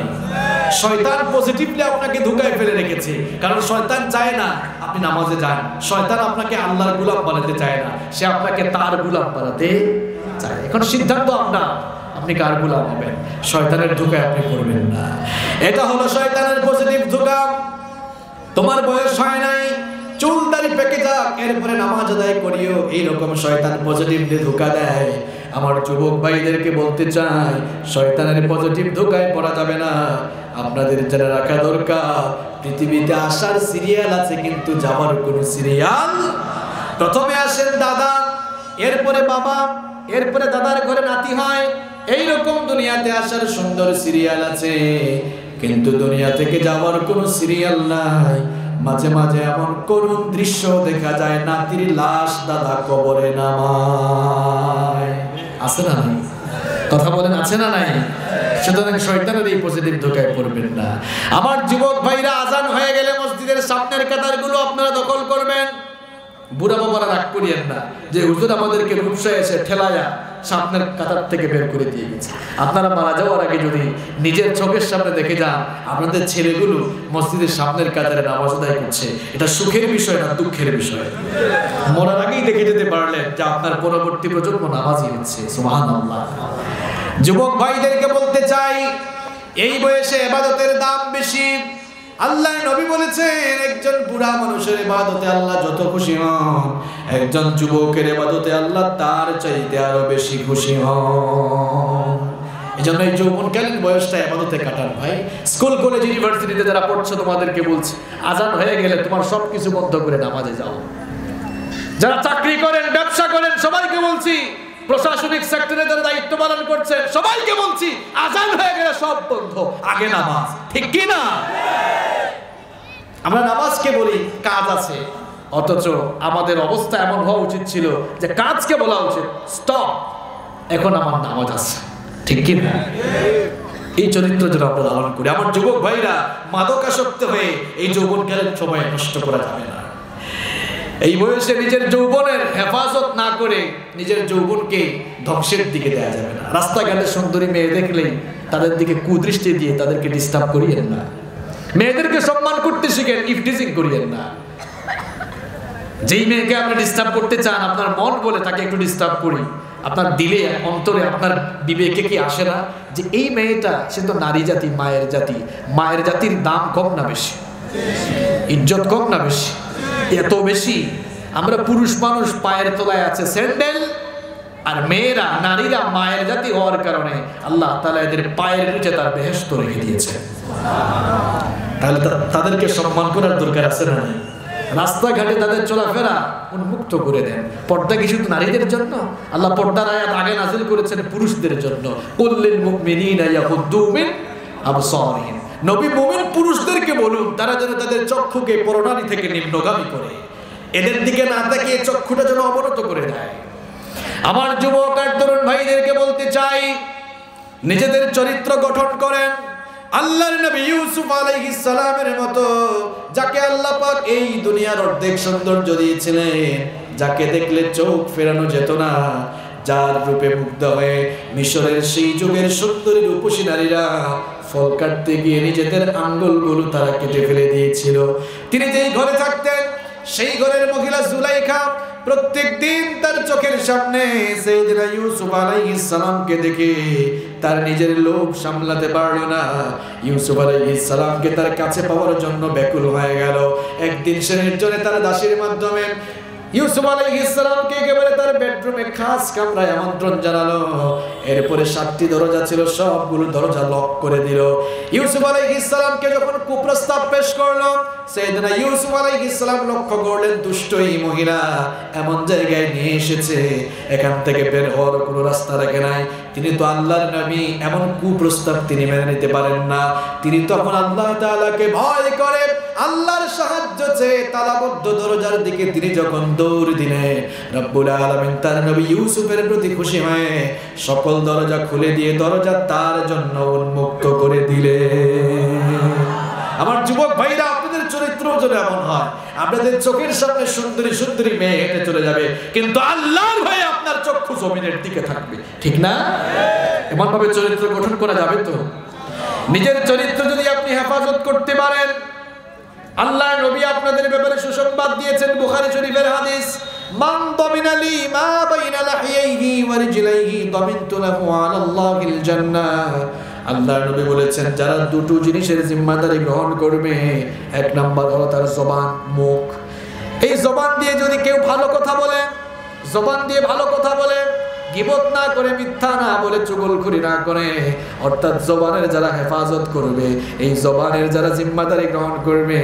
আর 2 নাম্বার হলো নিজের যৌনাঙ্গ, নিজের ইজ্জত, নিজের সতীত্ব, অর্থাৎ নিজের চরিত্র যারা হেফাজত করবে, এই জবান আর চরিত্র যারা হেফাজত করবে, এই দুটো জিনিসের জিম্মাদারি যারা গ্রহণ করবে, আল্লাহ নবী বলেছেন কাল কিয়ামতের দিন আমি নবী নিজেই তাদের জন্য জান্নাতের জিম্মাদার হয়ে যাব।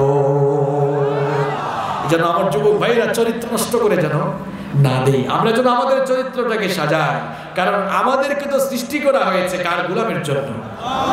এখন গোলামি করবেন কেমনে? একেবারে শেষ কথা বলে দিই, এক কথায়, এক বাক্যে গোলামি করতে হবে এমন ভাবে। আমরা তো মুসলমান, মুসলমান অর্থ কি বলেন তো? মুসলিম মানে কি? হ্যাঁ, এই তো খুব সুন্দর ফিনিশিং হবে এবার। আত্মসমর্পণকারী। মনে করেন পুলিশ আপনাকে অ্যারেস্ট করলো, আপনি আত্মসমর্পণ করার পরে এখন আপনি আপনার মতো চলবেন না পুলিশের মতো চলবেন? কথা কন না কেন? পুলিশের মতো চলবেন। আল্লাহর কাছে আত্মসমর্পণ করার পর সত্যিকারের কোন মুসলিম সে তার মতো, তার মন মতো চলতে পারে না, বরং তার জীবনের প্রত্যেকটি ক্ষেত্রে সে আল্লাহর ইচ্ছা মতো চলে। নিজেকে আল্লাহর কাছে বিক্রি করে দিতে হবে। আল্লাহ সেই বিক্রির কথাই বলছেন, আল্লাহর সাথে ব্যবসা করার কথা আল্লাহ নিজে বলছেন। ইন্নাল্লাহা আশতারা মিনাল মুমিনিনা আনফুসাহুম ওয়া আমওয়ালাহুম বিআন্না লাহুমুল।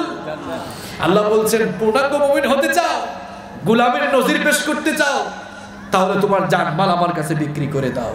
জানমাল আমার কাছে বিক্রি করলে বিনিময়ে টাকা পয়সা দিব না, বিনিময়ে সম্পদ দিব না, ক্ষমতাও দিব না। মন খারাপ নাকি আপনাদের? যে জানও দিলাম, মালও দিলাম, আল্লাহ ক্ষমতাও দেন না, টাকা পয়সাও দেন না, একটু জায়গা জমিও দেন না। তো বিনিময়টা এমন, এই বিনিময়ে দুনিয়ার কেউ আপনাকে দিতেও পারবে। আল্লাহ বলছেন তোমার জানমালটা আমার কাছে বিক্রি করে দাও, বিনিময়ে আমার নিজের বানানো জান্নাত আমি তোমাকে দান করে দিব। এবার আসেন, শেষ করার আগে তো খুব ভালো করে শেষ করতে হয়। নগদ টাকা দিয়ে পচা তরকারি কে কে কিনবেন? হাত তুলেন। দেখছেন, নগদ টাকা দিয়ে কেউ পচা তরকারি কিনবেন? নগদ টাকা দিয়ে পচা মাছ কে কে কিনবেন? নগদ টাকা দিয়ে এই খুলনার একটা মানুষ পচা তরকারি কিনতে চায় না, পচা মাছ কিনতে চায় না। আল্লাহর কি ঠেকা পড়ছে যে আপনার পচা জান আর পচা মাল আল্লাহ জান্নাতের বিনিময়ে কিনবেন? এখন বলবেন হুজুর এই কথা মানে কেন বললেন? পচা জান পচা মাল মানে আপনি মিথ্যা বলছেন, আপনি গীবত করেন, আপনি চুগলখড়ি করেন, আপনি ক্ষমতা পেয়ে মানুষের উপরে জুলুম করেন, আপনি কোরআনের বিরুদ্ধে দাঁড়িয়ে গিয়েছেন, আপনি সুদ খান, ঘুষের টাকা দেখলে মাথা ঠিক থাকে না, আপনি চাঁদাবাজি করেন, টেন্ডারবাজি করেন, মুসলমানের বেশ ধারণ করে, মুসলমানের নাম নিয়ে আপনি এইরকম অন্যায় অপকর্ম করে আপনি আপনার জানমালকে পচিয়ে ফেলেছেন। এইরকম পচা জান আর মাল আল্লাহ তার জান্নাত দিয়ে কোনোদিন কিনবেন না। তাহলে কোন জানমাল কিনবে? যারা আল্লাহর হয়ে গিয়েছেন আল্লাহ তার হয়ে যাবেন। সুবহানাল্লাহ। আপনি আল্লাহর হয়ে গেলে আল্লাহ আপনার। কারণ আপনি আল্লাহর হবেন কিভাবে? নিজেকে বিক্রি করে দেন। সুন্দর একটা দৃষ্টান্ত দিয়ে আজকে ফিনিশিং করব। এই ফোন ওনার ছিল, আসলে ওনার না, এটা আমারই। উনি আমার কাছে বিক্রি করেছেন। এখন বলেন মালিকানা এখন চেঞ্জ হয়ে গেল না? এখন ফোনটা আমার। এই ফোন আমার নিয়মে চলবে না ওনার নিয়মে চলবে? কারণ মালিক কে? আল্লাহর কাছে যদি আপনি আপনাকে বিক্রি করে দেন তাহলে আপনি আর আপনার নিয়মে চলতে পারবেন? কার নিয়মে চলতে হবে? তো আল্লাহর বিধান মতো চলতে হবে। আল্লাহর বিধান হলো নামাজে যাওয়া, আল্লাহর বিধান হলো মিথ্যা না বলা, চুরি না করা, ডাকাতি না করা, সুদ না খাওয়া, ঘুষ না খাওয়া, অন্যায় না করা, জুলুম না করা, কোরআনের বিরুদ্ধে না দাঁড়ানো। এক বাক্যে বললে আল্লাহর বিধান হলো অন্যায় অপকর্মে না জড়ানো। এই অন্যায় অপকর্মে না জড়িয়ে যদি আপনি আল্লাহর বিধান মতো চলতে পারেন, বোঝা যাবে আপনি পরিপূর্ণভাবে আল্লাহর কাছে বিক্রি হয়ে গিয়েছেন। আর আল্লাহ বলছেন বান্দারে তুই আমার কাছে বিক্রি হয়ে গিয়েছিস, আমিও তোর জন্য আমার নিজের বানানো জান্নাত রেখে দিয়েছি। সুবহানাল্লাহ। পৃথিবীতে আমরা কিভাবে আসলাম, কোথায় ছিলাম, কিভাবে আসলাম, কোথায় যাব, কেন এসেছি, এই 4 পয়েন্টের আলোচনা আজকে শেষ। এবার নিজের বিবেককে প্রশ্ন করেন, কোথায় ছিলেন, কিভাবে আসলেন সেটা তো জানলেন, কোথায় যাবেন সেটাও জানেন, কোথায় যাবেন সেটাও। আজকের এই রাত আপনার জীবনের শেষ রাত হতে পারে, এটা অসম্ভব কিছু নয়। গতকাল রাত 12টায় আপনার মতো বহু সুস্থ মানুষ দুনিয়াতে ছিল, সে ভাবে নাই মরে যাবে, আজ রাত 12টায় কবরে ঘুমিয়ে আছে। দেখেন গিয়ে খোঁজ নিয়ে কত মানুষ অ্যাক্সিডেন্ট করছে। গতকালও সুস্থ ছিল, ভাবছে আজকে এটা করব, আবার আরেকজনকে বলছে দোস্ত আগামী সপ্তাহে তোমার বাসায় আসবো, দাওয়াত খাবো, কিন্তু দাওয়াত খাওয়া হয়েছে। আপনি ভাবতেছেন আগামী মাসে খুরমা পোলাও খাবেন, শেষ, আজকের রাতটাই শেষ রাত হয়ে যেতে। আল্লাহর নবীকে জিজ্ঞেস করা হলো মান আকিয়াসুন নাস ওয়া আহজামুন নাস, সবচেয়ে বুদ্ধিমান কে, সবচেয়ে চালাক কে? এই প্রশ্ন আপনাদেরকে করলে আমি যদি বলি বলেন তো সবচেয়ে চালাক বুদ্ধিমান কে, আপনারা বলবেন হুজুর কম বয়সে তারা মাল কামাইছে এরাই বুদ্ধিমান। আর আল্লাহর নবীকে প্রশ্ন করা হলো, তিনি বললেন আকসারুহুম যিকরান লিল মাউত ওয়া আকসারুহুম ইস্তিআদাদান লিল মাউত, সবচেয়ে বুদ্ধিমান তো তারা যারা মৃত্যুর কথা বেশি বেশি স্মরণ করে, আর মৃত্যুর কথা স্মরণ করে করে মৃত্যু পরবর্তী জীবনের জন্য নিজের জীবনটাকে তারা গঠন করে, এরাই সবচেয়ে বুদ্ধিমান। খুলনার মানুষ বুদ্ধিমান, এজন্য বুদ্ধিমানের মতো আসুন। যেহেতু থাকবো না, যতদিন বাঁচবো কার গোলাম হয়ে থাকবো? নিজেকে কার কাছে বিক্রি করব? কারা কারা নিজের জানমাল নিজের সবকিছু আল্লাহর কাছে বিক্রি করতে রাজি? হাত তুলে আল্লাহকে। আমরা যদি হাতগুলো নামান, আল্লাহ কবুল করেন, বলেন আমিন। আল্লাহর কাছে বিক্রি করে দিলে আল্লাহ দিবেন কি? দিবেন কি? কেউ থাকবো না। এই এম হাসিবুর রহমানও একদিন থাকবে না, মাইকের সামনে বসে আর কথা বলবে না, বলবে আর তাফসীর শোনাবে না, ওয়াজ শোনাবে না। আপনি এরকম আর বসে বসে শুনতে পারবেন। একদিন আমরা সবাই চলে যাব, তখন মানুষের কাছে আমরা স্মৃতি হয়ে থাকবো। যেহেতু চলেই যাব, নিজের আমলটা ভালো করে যান। আমল ভালো হলে ফয়সালা ভালো হবে, আমল খারাপ হলে ফয়সালা খারাপ। এজন্য সকল স্তরের সকল ভাইদেরকে, সকল বোনদেরকে বলতে চাই, আসুন মৃত্যু পরবর্তী জীবনের জন্য নিজেকে সংশোধন করে মৃত্যু পরবর্তী জীবনের জন্য নিজেদেরকে আমরা ঠিক করে ফেলি। আল্লাহ যেন আমাদের সকলকে সেই তৌফিক দান করেন। আল্লাহর রাস্তায় কোনো ভাই উঠবেন না, গভীর রাত, দোয়া কবুলের রাত।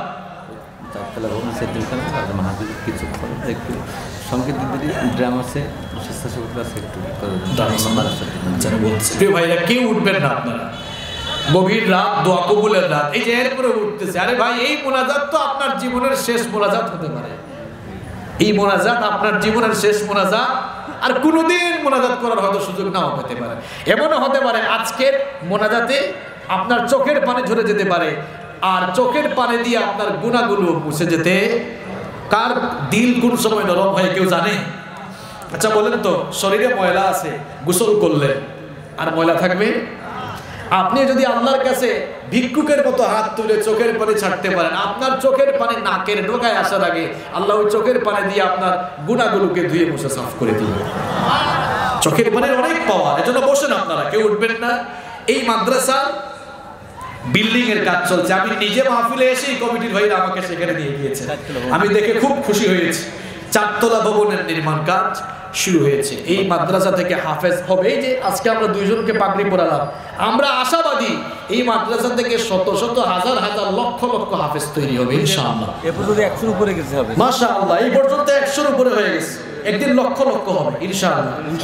তো এই কোরআনের খাদেমগুলো এখান থেকে তৈরি হবে। এজন্য এই দ্বীনি প্রতিষ্ঠানগুলোকে আমরা আমাদের সহযোগিতা দিয়ে এই প্রতিষ্ঠানগুলোকে আমরা আরো এগিয়ে দিব। এজন্য আমরা আসুন একটু নিঃস্বার্থভাবে সামিল হই। সবাই একটু হাতটা উপরে তুলেন, হাত উপরে তুলেন। বহুক্ষণ বসছেন তো, একটু নাড়া দেন তো, এরকম নাড়া দেন তো। এবার একটু এরকম দেন, ব্যায়াম হয়ে যাক। এবার সবাই পকেটে হাত ঢোকান, আরেকজনের পকেটে না, নিজের পকেটে। আমি তো বলতেছি আগে তো আমার আমল করা দরকার, তাই না? এই দেখেন আমিও আমার পকেটে হাত ঢুকিয়ে আমিও বের করেছি। যারা দূর থেকে এসেছেন ভাড়ার পয়সা রেখে দেন, ভাড়ার পয়সা রেখে এই মাদ্রাসায় উন্নয়নের জন্য সবাই আপনারা সামিল হওয়ার চেষ্টা করেন। ভলান্টিয়ার ভাইরা চাদর নিয়ে ঢুকে যান, সবাই আপনারা সামিল হওয়ার চেষ্টা করেন। সবাই সবাই অনেকে দিক হাত ঢুকায় নাই, হাত ঢুকান, সবাই হাত ঢুকান। এই যে আমিও তো হাত ঢুকিয়েছি, সবাই হাত ঢুকান। সবাই ভলান্টিয়ার ভাইরা একটু তাড়াতাড়ি ঢুকে যান, একটু জিকির করেন লা ইলাহা ইল্লাল্লাহ। জিকিরের মাঝখানে কেউ উঠতে পারবেন না, উঠলে কিন্তু খবর আছে। লা ইলাহা ইল্লাল্লাহ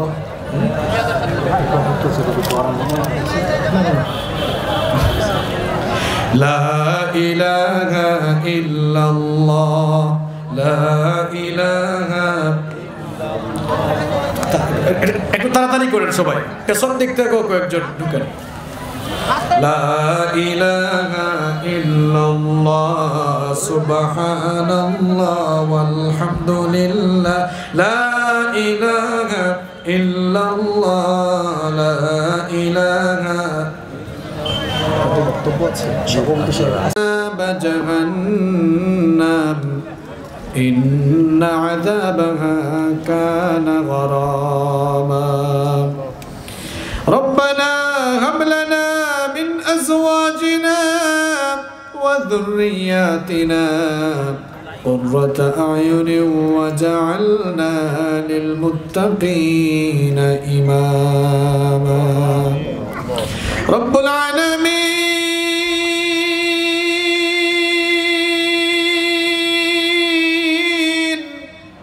গভীর রাত পর্যন্ত তোমার কুরআন পাগল বান্দারা নীরবে বসে বসে তোমার কিতাব থেকে আলোচনা শুনেছেন রব্বুল আলামিন গভীর এই রাত দোয়া কবুলের সময়ে আমরা তোমার গুনাহগার বান্দারা জীবনের সকল গুনাহগুলোকে সামনে নিয়ে এতিমের মতো গোলামের মতো মাথা নত করে দিয়ে ভিক্ষুকের মতো দুখানা হাত তোমার কাছে তুলেছি রব্বুল আলামিন আমরা জানি আমরা গুনাহগার কিন্তু আমরা এটাও তো জানি তোমার নাম হচ্ছে গফফার ওগো আল্লাহ ইয়া রব আমাদের গুনার দিকে তুমি যদি তাকাও আমাদের মতো গুনাহগারদেরকে তোমার ক্ষমাও করতে মন চাইবে না রব্বুল আলামিন আমাদের গুনার দিকে না তাকিয়ে তোমার রহমতের নজর দিয়ে আমাদের দিকে তাকাও তুমি তো বলেছো লা তাকনাতু মির রাহমাতিল্লাহ আমার গোলামেরা গুনাহগার হয়ে গেলেও তোরা আমার রহমত থেকে নিরাশ হয়ে যাইস না রব্বুল আলামিন কেবলমাত্র তোমার দয়া আর করুণার আশা করে জীবনের গুনাহগুলোকে সামনে নিয়ে ভিখারির মতো তোমার কাছে হাত তুলেছি ওগো মাবুদ তোমার দরজার ভিখারিদেরকে তুমি খালি হাতে ফিরিয়ে দিও না ওগো আল্লাহ তুমি যদি আমাদেরকে খালি হাতে ফিরিয়ে দাও আর কারো কাছে গিয়ে চাওয়া যাওয়া কিংবা বলার জায়গা নাই রব্বুল আলামিন কে যে কখন দুনিয়া থেকে আমরা চলে যাই জানি না রব্বুল আলামিন তথ্য প্রযুক্তি উন্নত হওয়ার কারণে গোটা পৃথিবী এখন গ্লোবাল ভিলেজে পরিণত হয়েছে যার কারণে ঘরে বসে গোটা দেশের খবর এখন নেওয়া যায় ওগো আল্লাহ ঘরে বসে গোটা দেশের খবর নেওয়া গেল আমরা তো কেউ জানি না আমাদের কার জন্য কাফনের কাপড় এসে দোকানে রেডি হয়ে আছে কে কখন দুনিয়া থেকে চলে যায় আমরা কেউ জানি না এমনও তো হতে পারে আজকের এই মুনাজাত আমাদের কারো কারো জন্য জীবনের শেষ মুনাজাত হয়ে যেতে পারে আর কোনোদিন হাত তোলার সুযোগ নাও পেতে পারি ওগো আল্লাহ সেই জন্য ভিক্ষুকের মতো তোমার কাছে দোকানে হাত তুলে ফরিয়াদ করছি আমাদের জীবনের গুনাহগুলো তুমি মাফ করে দাও ওগো আল্লাহ গুনাহগার হয়ে গুনার বোঝা মাথায় নিয়ে অন্ধকার কবরে গিয়ে আমরা শাস্তি পেতে চাই না তুমি আমাদেরকে মাটি দিয়ে সৃষ্টি করেছো মাটির তৈরি এই শরীর নিয়ে আগুনের তৈরি জাহান্নামে আমরা পড়তে পারবো না ওগো আল্লাহ ইয়া আরহামার রাহিমিন ইয়া রাব তোমার রহমতের নজর দিয়ে আমাদের দিকে তাকাও ওগো আল্লাহ আমরা আমাদের জীবনে ছোট বড় সগীরা কবিরা শিরক বিদআত জানা অজানা যত গুনাহ করেছি মেহেরবানি করে জীবনের সকল গুনাহগুলোকে তুমি মাফ করে দাও রব্বুল আলামিন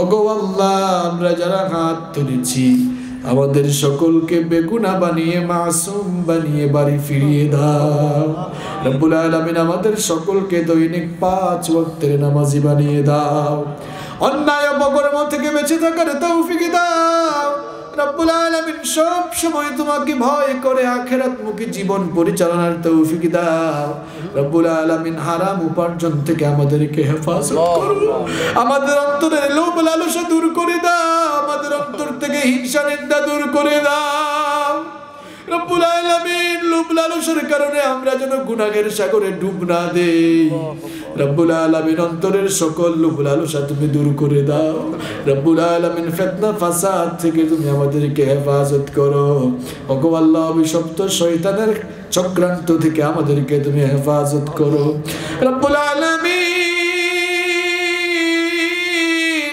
আমাদের কলিজার টুকরা মা বাবাকে মাফ করে দাও আমাদের যাদের মা বাবা আমাদেরকে এতিম করে অন্ধকার কবরে চলে গিয়েছেন আমরাই কেবল বুঝি মা বাবা হারানোর ব্যথা রব্বুল আলামিন যাদের মা বাবা দুনিয়াতে বেঁচে নাই তাদের মাথার উপরে কোনো ছায়া নাই তারা ঘরে গিয়ে মা মা বাবা বাবা বলে ডেকে ডেকে মনের জ্বালা তারা মিটাতে পারে না ওগো আল্লাহ আমরা যারা আমাদের মা বাপ হারিয়েছি যে দেখো মা বাপ হারা এতিম সন্তানরা তোমার কাছে ভিক্ষার হাত তুলেছি রব্বুল আলামিন আমরা যারা মা বাপ হারিয়েছি আমাদের কবরে থাকা মা বাবার কবরগুলো তুমি জান্নাতুল ফেরদাউস বানিয়ে দাও আমাদের যাদের মা বাবা বেঁচে আছেন নেক হায়াত বাড়িয়ে দাও যতদিন তারা বেঁচে থাকবেন তাদের খেদমত করার তৌফিক আমাদেরকে দান করে দাও আল্লাহুম্মা গফিরলি ওয়া লিওয়ালিদাইয়া ওয়া কুর রাব্বিরহামহুমা আমার ভাইরা পড়েন আমার সাথে রাব্বিরহামহুমা কামা রাব্বায়ানি সগীরা রাব্বিরহামহুমা কামা রাব্বায়ানি সগীরা রব্বুল আলামিন আমাদের পাড়া প্রতিবেশী আত্মীয় স্বজন যারা কবরে চলে গিয়েছেন মাফ করে দাও ওগো আল্লাহ আমাদেরকে যারা তৈরি করেছেন আমাদের অনেক উস্তাদ দুনিয়া থেকে চলে গিয়েছেন আমাদের সেই দুনিয়া থেকে চলে যাওয়া উস্তাদদের কবরগুলোকে জান্নাতের বাগান বানিয়ে দাও রব্বুল আলামিন এলাকায় যত কবরস্থান রয়েছে কবরস্থানের সকল মুর্দেগানদের কবরের আযাব maaf করে দাও রব্বুল আলামিন দারুস সালাম তাহফিজুল কোরআন মাদ্রাসাটিকে তুমি কবুল করে নাও এই মাদ্রাসার পরিচালনা পর্ষদ মাদ্রাসার শিক্ষক মণ্ডলী মাদ্রাসার সকল ছাত্রদেরকে তুমি কবুল করে নাও রব্বুল আলামিন মাদ্রাসার ভবন নির্মাণের জন্য কাজ শুরু হয়েছে রব্বুল আলামিন এই মাদ্রাসায় যত সমস্যা রয়েছে তার সমাধানকারী তুমি নিজে হয়ে যাও রব্বুল আলামিন এই দ্বীনি প্রতিষ্ঠানটিকে তুমি হেফাজত করো রব্বুল আলামিন আজকের এই মাহফিলকে তুমি কবুল আর মঞ্জুর করে নাও আজকের এই মাহফিল বাস্তবায়নের জন্য রাজনৈতিক নেতৃবৃন্দ প্রশাসনের ভাইয়েরা এলাকার মুরব্বিয়ান যুব সমাজের ভাইয়েরা মাদ্রাসার পরিচালনা পর্ষদ শিক্ষক মণ্ডলী ছাত্র ভাইয়েরা সহ সর্বস্তরের লোকেরা যারা সহযোগিতা করেছেন আর আমরা যারা মাহফিলে এসেছি কাল কিয়ামতের কঠিন বিভীষিকাময় দিনে এই মাহফিলকে আমাদের সকলের জন্য নাজাতের ওয়াসিলা বানিয়ে দিও রব্বুল আলামিন আমাদের মধ্যে যারা অসুস্থ রয়েছেন তাদেরকে তুমি শিফা দান করে দাও রব্বুল আলামিন বিশেষ করে আজকের মাহফিলের নিরাপত্তার দায়িত্বে ছিলেন আমাদের পুলিশের এক এসআই রব্বুল আলামিন আমাদের এই ভাইয়ের বাবা হঠাৎ করে স্ট্রোক করেছেন আইসিইউতে রয়েছেন রব্বুল আলামিন তোমার এই গোলামের জন্য তুমি হেফাজতকারী হয়ে যাও রব্বুল আলামিন আজকের মাহফিল থেকে আমরা তার জন্য মুনাজাত করছি তাকে তুমি শিফায়ে আজিলা এবং কামিলা নসিব করে দাও রব্বুল আলামিন আমার দেশের পুলিশ র‍্যাব বিজিবি সেনাবাহিনী বিমান বাহিনী নৌবাহিনী গোয়েন্দা সংস্থা ডিবি সহ প্রশাসনিক স্তরে আমাদের যে সকল ভাইয়েরা দায়িত্ব পালন করছেন তাদের সকলকে মাফ করে দাও রব্বুল আলামিন তাদের সকলকে তুমি ইসলামের জন্য কোরআনের জন্য কবুল করে নাও রব্বুল আলামিন